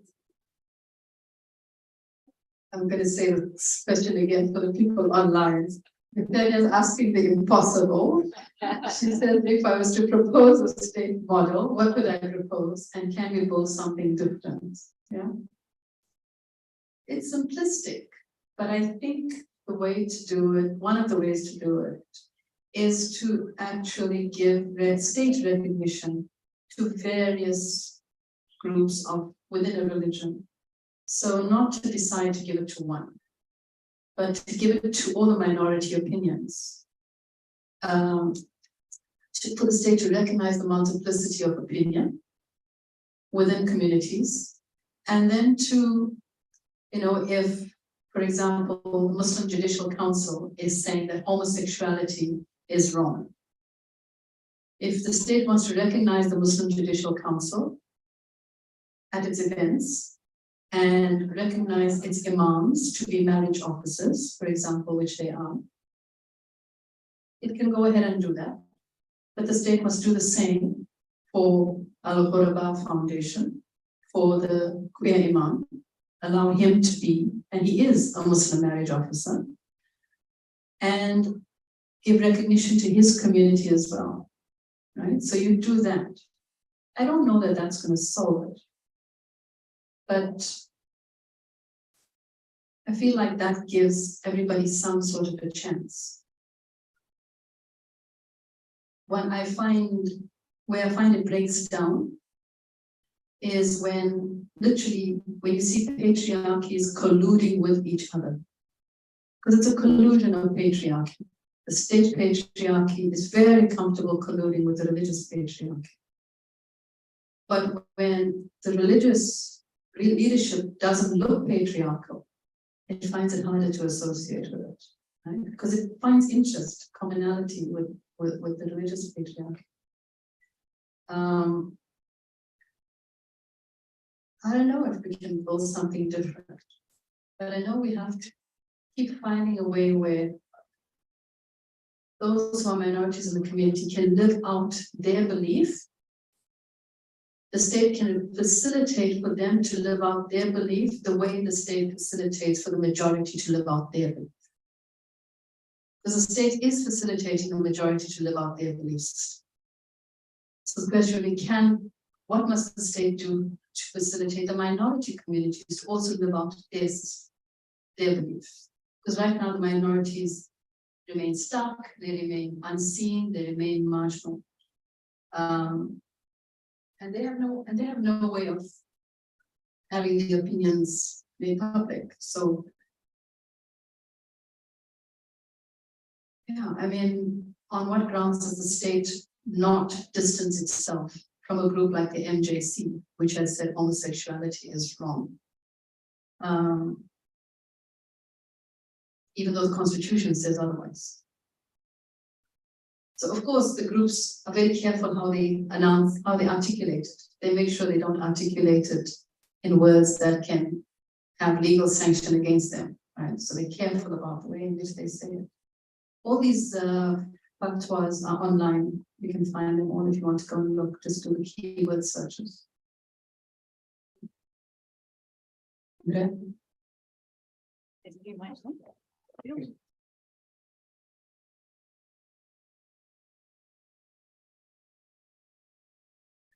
Thanks, Martina. I was wondering whether maybe we could take a few minutes to think a little bit more about the possible conversation that was put between our two different contexts, marked by states that are nominally secular in that sense. Now I situate my question from a non-law background, political science. So I think it'll be a lot more conceptual, political, in the sense of broadening our vocabulary of rights. So if I heard you well, when you speak to the theological political intersections, I hear that what's at stake is the reconstitution of state authority, and before thinking through its implications for its relation with religious communities or other claims, as well as the reconstitution of social norms. So this implicates everything and everyone, right? And in that sense, when right at the beginning, you were talking about some places in the law, here, again, limited knowledge, but where the location of legal rights could be found, right? And you showed us 3 clauses within the South African context that spoke to the place around discrimination, in the first place, I understood right, freedom of conscience, yes, and freedom of organization, assembly, right? And when I hear this grammar of rights, I see where the idea of neutrality that you problematized through the concepts that you offered us in terms of doctrinal non-entanglement and legal distancing. I see that as well here in terms of the state assuming a role of mediation, right? So when Tula brought the 2 different categories in dispute around religious community or originary community and what they enable, the question I had for you to think about these possible conversations would be, if in the movements that you were speaking to of women, the many disputes, the many advocacies, if these disputes always take place in and through religious recognition, or if other categories have been strategically used. So we saw in the case of the minister, for example, where the discrimination was channeled toward labor law instead of other kinds of law, right? And strategically, this has proven a very powerful way of getting around some of these very individualized ways of thinking the subject of rights and the limits and everything. So that's my specific question, but I wanted to give you a little bit of context of where I'm posing that. And to float the idea of whether there's a way that we can think of the state beyond a mediation role that's very complicit with this kind of false neutrality, and think of the state infrastructurally. And we see that the state does take on infrastructural roles, right? From the very historical role it's played with originary communities and tutorship and with indigenous peoples, the prison system, mobility in constructing all sorts of infrastructure. So we see that the state does also take on this role, and not just this idea of mediating and permitting or not permitting certain things. So I'm wondering whether, if we start to think about the state infrastructurally and different categories of dispute, whether we might be able to reposition some of this language of rights so that it doesn't always have to come up against these limits around impartiality, whether through certain ideals of secularism or in many other spheres of the state. Is self-present. Does that make sense? I tried to give a lot of context. I'm trying to think these conversations together. Thank you for doing that conceptual work, Andrea, to connect us. It's really, really valuable. It's really nice. And I'm trying to think how it could work. So we're saying, if we should think of the state beyond the state role beyond mediation, rather towards what its responsibilities are in terms of infrastructure, of providing and facilitating for people to live out the lives that they want within the religious convictions that they have and the constitutional constraints that they must abide by. So there was an attempt, it's a continuing process right now, where we had started with the process of legalizing or recognizing Muslim marriage in the state. At some point, It happened post 9/11, when the US was very particular about who would enter and exit, who would enter the US.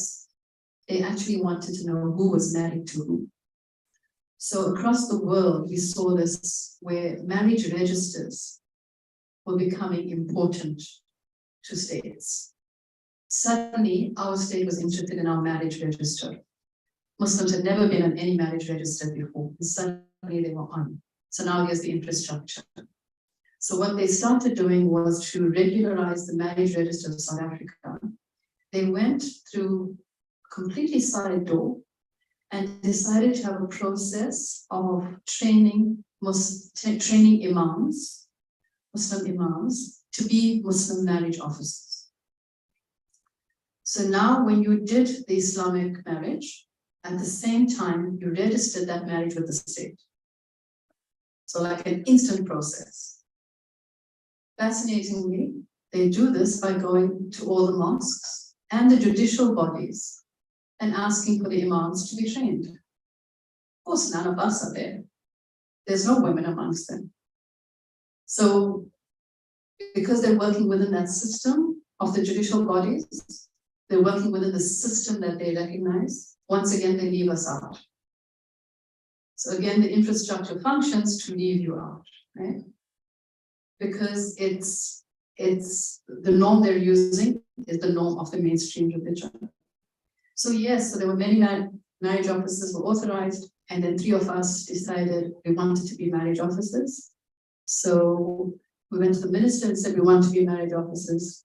And she was a Muslim woman who couldn't say no to us. But interestingly, she was a deputy minister, there was a senior minister, both were Muslim women. And we thought things would change under their ministry. It didn't. Stayed right where it was. All we got was Muslim marriage officers, and 3 of us women who were allowed to be Muslim marriage officers as well. So that to say that when we've used the state as a facilitator or enabler of infrastructure to help us, it has helped to some degree. It has. And so those Muslim marriage officers now, when they marry people, those marriages are automatically registered in the state.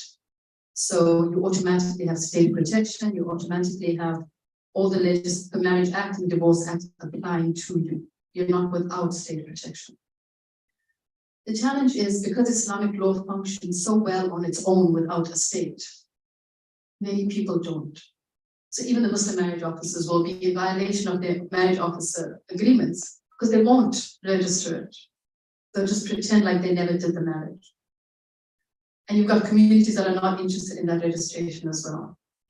So I think part of it is also about the ways in which religious communities are sometimes very self-sufficient without a state. They don't need a state sometimes, especially those powerful amongst them. They don't need a state. Those who need the state protection are generally those who are less powerful, who are more vulnerable within the community. So we look to the state for protection because we're not getting protection within our communities. And then the challenge is the degree to which the state is interested in us over the religious authorities.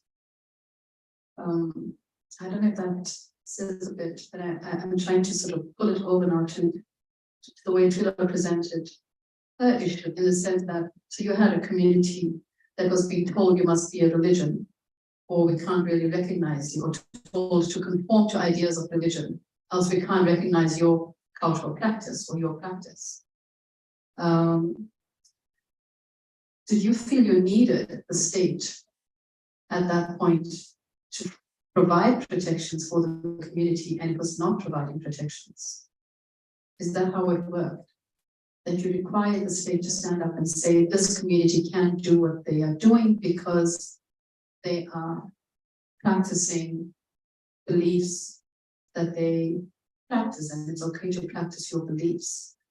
You don't have to be in a religion or a formally recognized religion. So again, I'm asking, did you need this? Did you feel that you needed state protection and it was not provided? Sometimes. Yeah. Yes. Yeah. Because we live in a historical persecution, historical Because the historical persecution. by different groups. Right, right. Sometimes the state, but sometimes The other others. groups, military groups. So. So then in the many moments, we need protection of the state. And that is the function of the state. It is supposed to protect. That's the work it's supposed to do. So it's not doing the work it's supposed to do. Right? I don't know if I answered that. I didn't think so. Maybe think a little.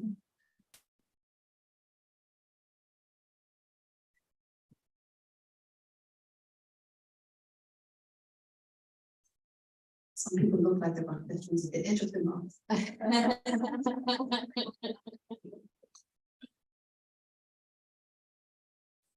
Oh, one day, yes, please.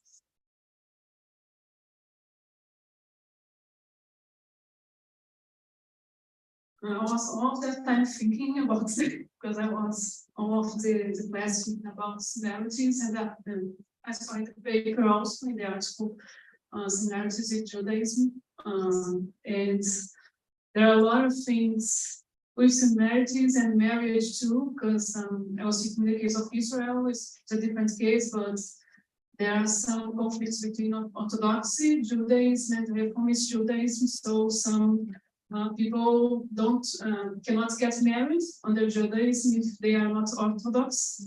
So they have to go to another state to get married. So this is a problem. So I saw in the article that you commented about these similarities concerning divorce, also in some judicial processes. And I was thinking, but I don't know if it's formed this idea, but in Judaism, there are a lot of conflicts between these religious aspects. So there are Reformists and Orthodox. I don't know if in Islam, also in Islam religiosity, there are these conflicts also regarding the state, as there is a specific religious aspect, like in Israel, there is the Orthodoxy that is the mainstream, and of course also like in this case, there is minority groups that are not considered in the political discourse. But I don't know if in South Africa there is also this kind of when you're talking about minority groups, also about different ways of religious aspects, also like there is Reformist and Orthodox communities, how it works.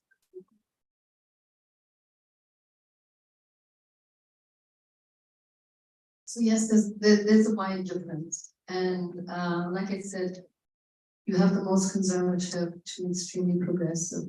In fact, South Africa is a very interesting case study for Islam generally. I think because of this 300-year-long history, and some claim it's even longer. You have a very conservative community, you have a very progressive community. They function in very siloed ways, separate from each other. They interact when they yell at each other, when they complain about each other. But yeah, I mean, just a very simplistic explanation is, so you've got the queer imam, Mohsen Ibrahim, Mohsen Hendricks. Mohsen Ibrahim is somewhere in the middle. So Mohsen Hendricks, who constantly gets vilified, who's constantly ridiculed and excluded because he says who he is. And then you get somewhere in the middle, and COVID was a nice time to see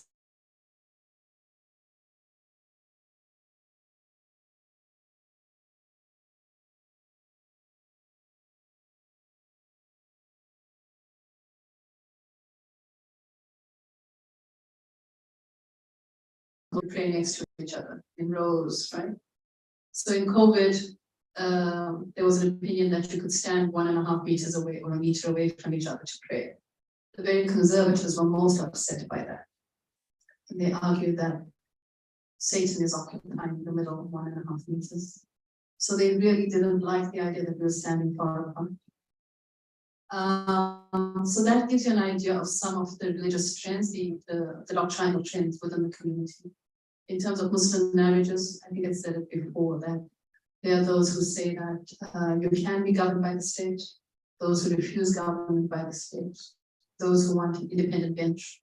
Those are all different community opinions. And then there's those who would say that you can get married under the Marriage and Divorce Act, and that would be okay as well. There are those who divorce under the Marriage and Divorce Act and stay married under the Islamic marriage, and also don't recognize their own divorce. That's really often common when you look at property. You want the state to separate your property, but you want to stay married Islamically. So there's all those complexities there. But now,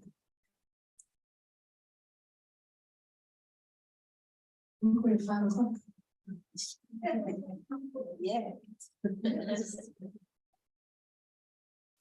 Yes, we have more. See, I'm there. Yeah.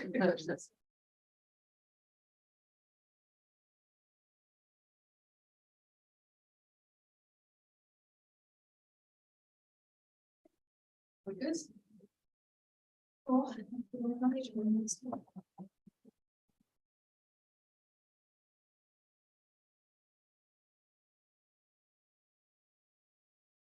So for tomorrow. Eu esqueci de passar, gente. Fiquei anotando um negócio. Desculpa.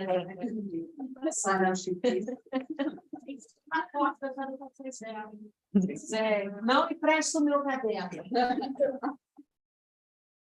So for tomorrow, I think there's an article that Professor Tula is going to send to you. I would like to talk about gender legal subjectivity tomorrow. And maybe some feminist strategies for reading classical law, historical law. So if you read this article, it's not yet published, so please don't share it beyond yourselves. I'm sharing it with you. Please keep it with yourselves. Don't share it beyond that. It's an article I wrote, I think, about 4 years ago. I'm still waiting for the publication. It's supposed to be this year. I hope it is. But yeah, I'd like to talk about the legal subject. It's how the legal subject, how gender functions in the legal subject, women as legal subjects. Então, gente, esse artigo eu não mandei ainda. Eu mandei 3, mas ele não era para mandar porque ele ainda não estava publicado ainda. Mas como hoje ela falou que confia em vocês. Então, gente, I trust you. Yes, I trust them. Como ela falou para circular, e, por favor, mantenham só entre vocês. E aí, vamos fazer uma lista, porque eu não sei exatamente se todo mundo que está aqui, porque às vezes eu vou acabar mandando para quem não se inscreveu, porque eu só tenho o e-mail de quem se inscreveu por aquele formulário. Mas eu acho que aqui também é misturado. Tem gente que se inscreveu, tem gente que está aqui e não se inscreveu. Então, se vocês puderem fazer uma listinha de e-mail aqui rapidinho, que aí a gente manda o texto para quem está aqui hoje. Tá? Já tem? Tem e-mail aí? Pronto. Eu não preenchi.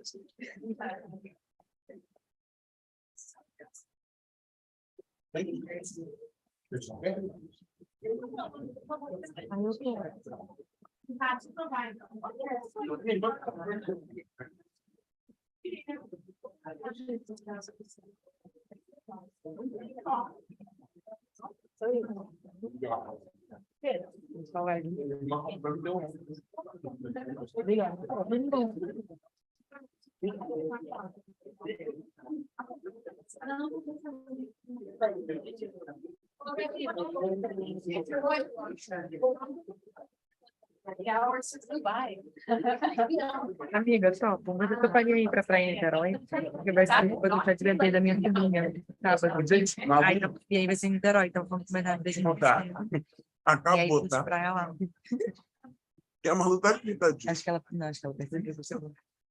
É porque a câmera tá virada pra frente, a gente tá aqui atrás. Uhum. Gente. Oi, amiga. Palpação de quadrilha. Deixa eu falar. A gente não tá te ouvindo. Digita no chat, por favor. Não, tem que abrir o som, peraí. Pela ordem. Aí Malu começa a falar no auditório inteiro. Cadê, gente? Acho que você tem que ser. Formação de quadrilha.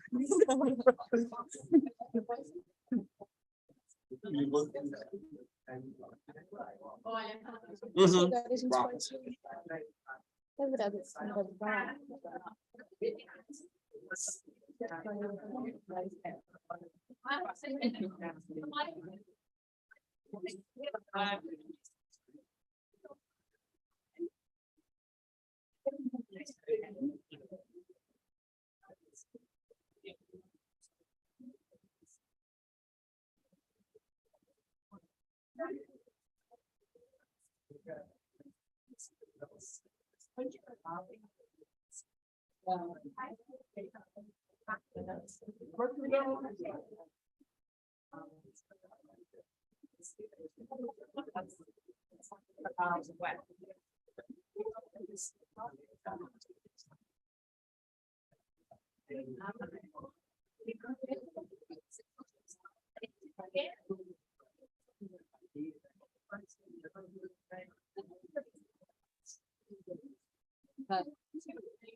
Vai botar maluco?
O meu documento está acontecendo e depois se eu preciso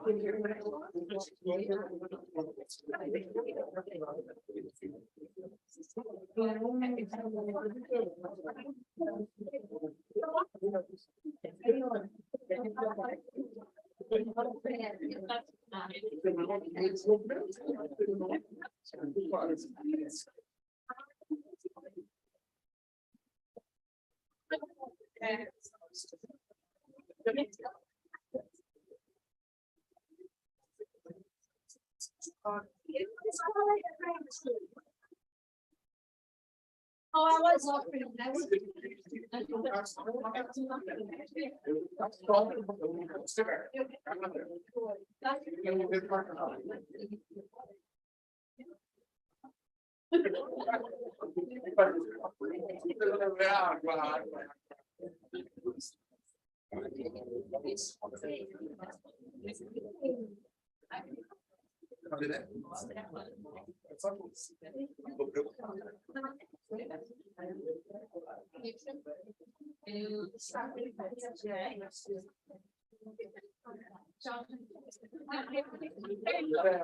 And I have. Gente, eu vou botar um papo para você. Só uma papo sobre a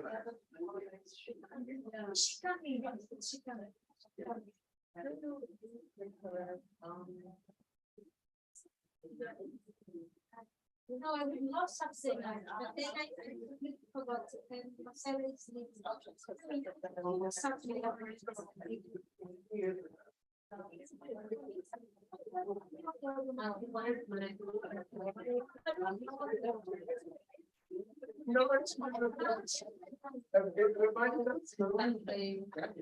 Eu acho que quando a pessoa vira muda, dia,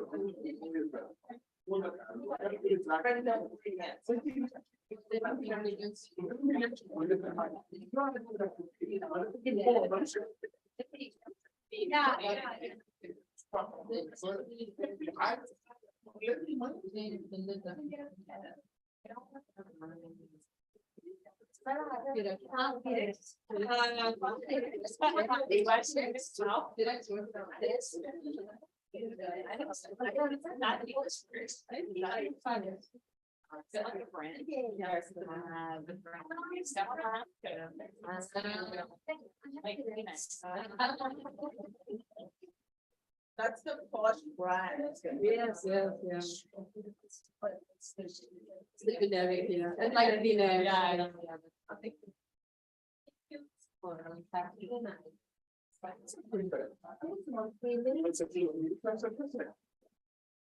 that, I want to. Oi? 2001? Newton, assim, ó. Não agora.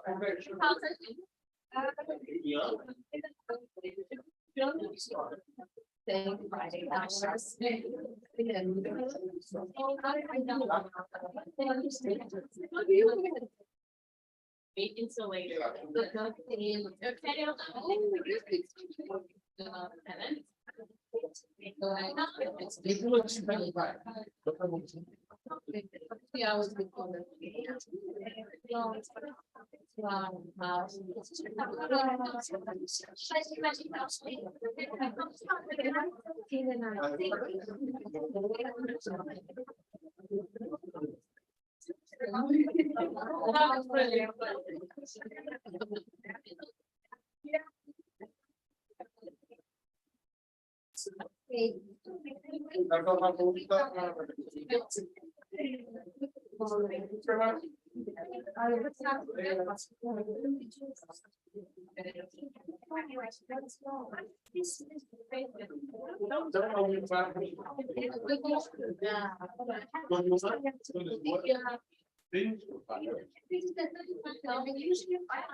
Tá. Então, para mim até não.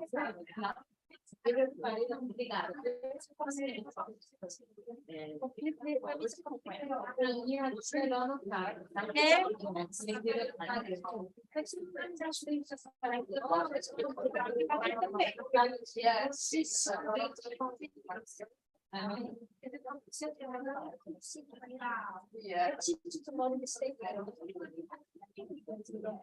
No, no, I see, I hope to, no, they even post for sure. But tomorrow I have, I said, this is not. Fine, I come in the morning and tonight, so I wasn't aware.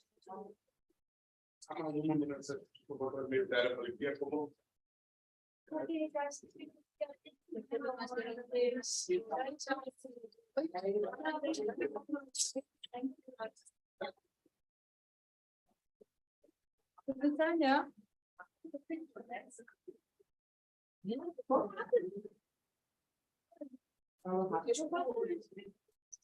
A água não sai essa fala. Everybody takes it out. That's all you get.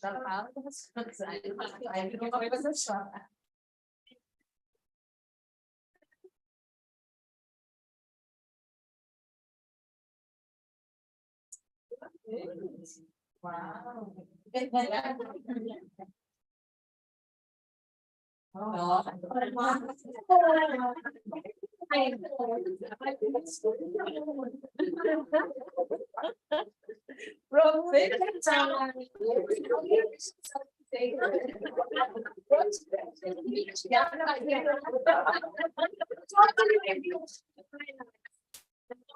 No, that's my face always. Like, see, I'm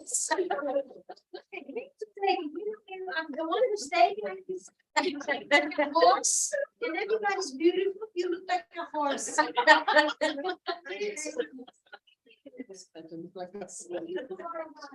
Yes, please. I couldn't get. Every time go out.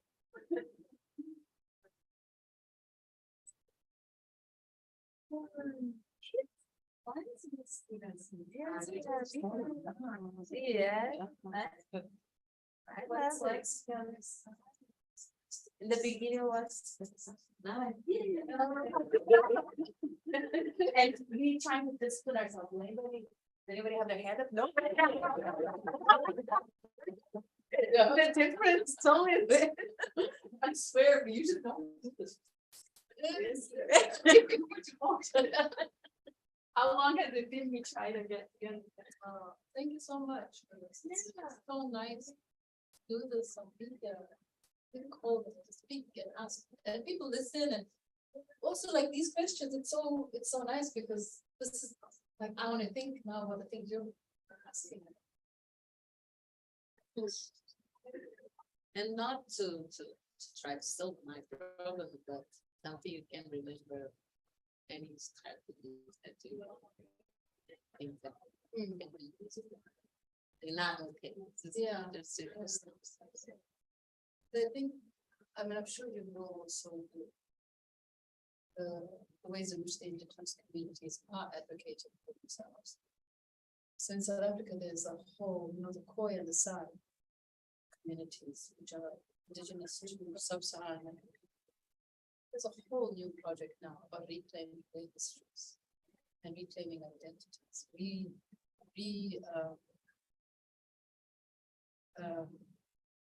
do you call it? Reviving language. So we have, for the first time, I don't know how to say it, but one of the core languages is being taught at UCT for the first time. Yes. Yes, yes. Yes, yes. Yes. And they have a whole center. And what they're doing is bringing the project into the university. I think that's a valuable strategy. But if I understood something like that, especially it's more similar than indigenous peoples doing here. Oh, okay. Similar to that. It's not similar, but it's more closer. And we are in not exactly that way because we can are the original, the functional traditionality is not the same, and we are not the establishment. We are in another way to understand some situations we can work together and have the same common strategies. Today we talked a lot with Eloy, that's an indigenous lawyer, about some of them common strategies. In other situations, we are closer than establishment, if in relation to indigenous. Okay. But not without a higher. Yes. And but our our reality is we don't have vocabulary. Right. To treat.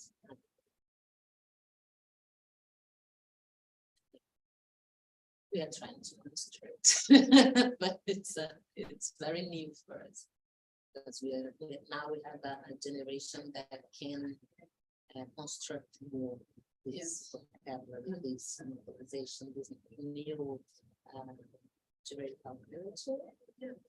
Even that vocabulary is so important, just to have the words to explain and express, contest, the words to contest. One of the things that we did with Muslim family was to stop using the word divorce to refer to talaq, because you say they're not the same. You get divorced in a South African court using this law, and this is the process. But in a Muslim marriage, so we start saying termination or end of Muslim marriage through various processes. And we're trying more and more not to use the word divorce, because when you say divorce, then you want it to fit in to look like what a divorce looks like. And I think this is also part of the decall practice, that we start using words from other systems to describe what they are doing, and make that vocabulary mainstream.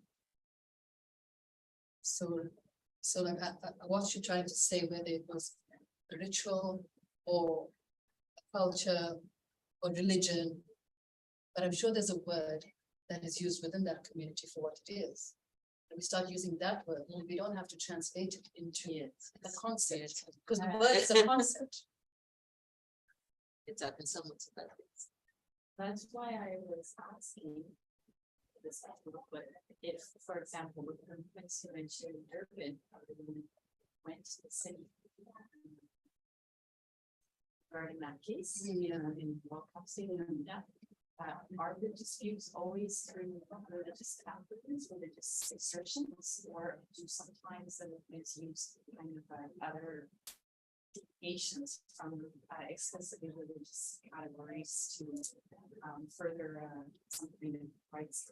So there what we said was the right to equality is being violated.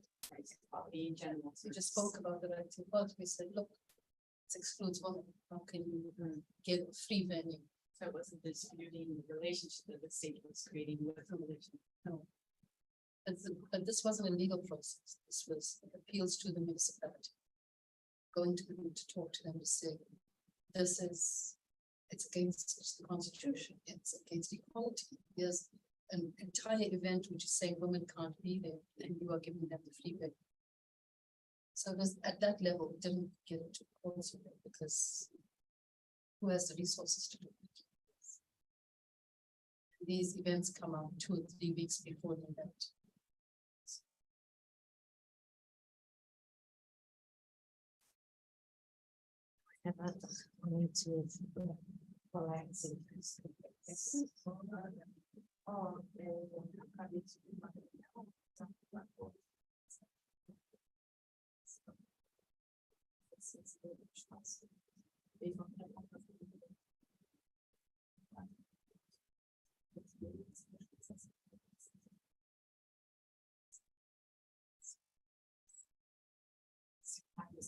I just get from and that's a good thing. Oh, okay. Let's just get from Tula's office. Yes. Oh, yes, it's not illegal crime. So I've been doing. Thank you.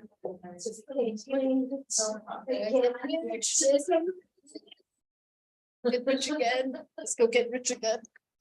We'll leave this computer and everything here. It stays. Yes, they help it all together. That's at some point cried after 2 hours of being on to not to. If you do remember a particular case where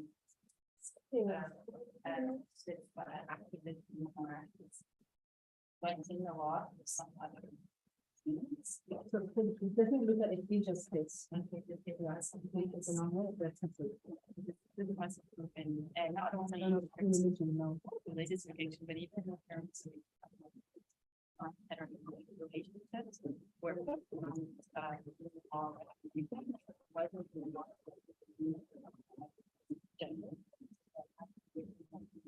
regulate us that in order to it has to recognize non-federal relationships. It has to recognize networks of mothers and grandmothers, neighbors, and everyone who actually does care. And there's place in the law that recognizes non-federal relations for this end of being able to go for it. From the queer see that already recognized. So that's why I'm asking, it's usually what we might keep for more than a lot of that specific racism, but actually working is other ways in. So that's why I was trying to think. Original.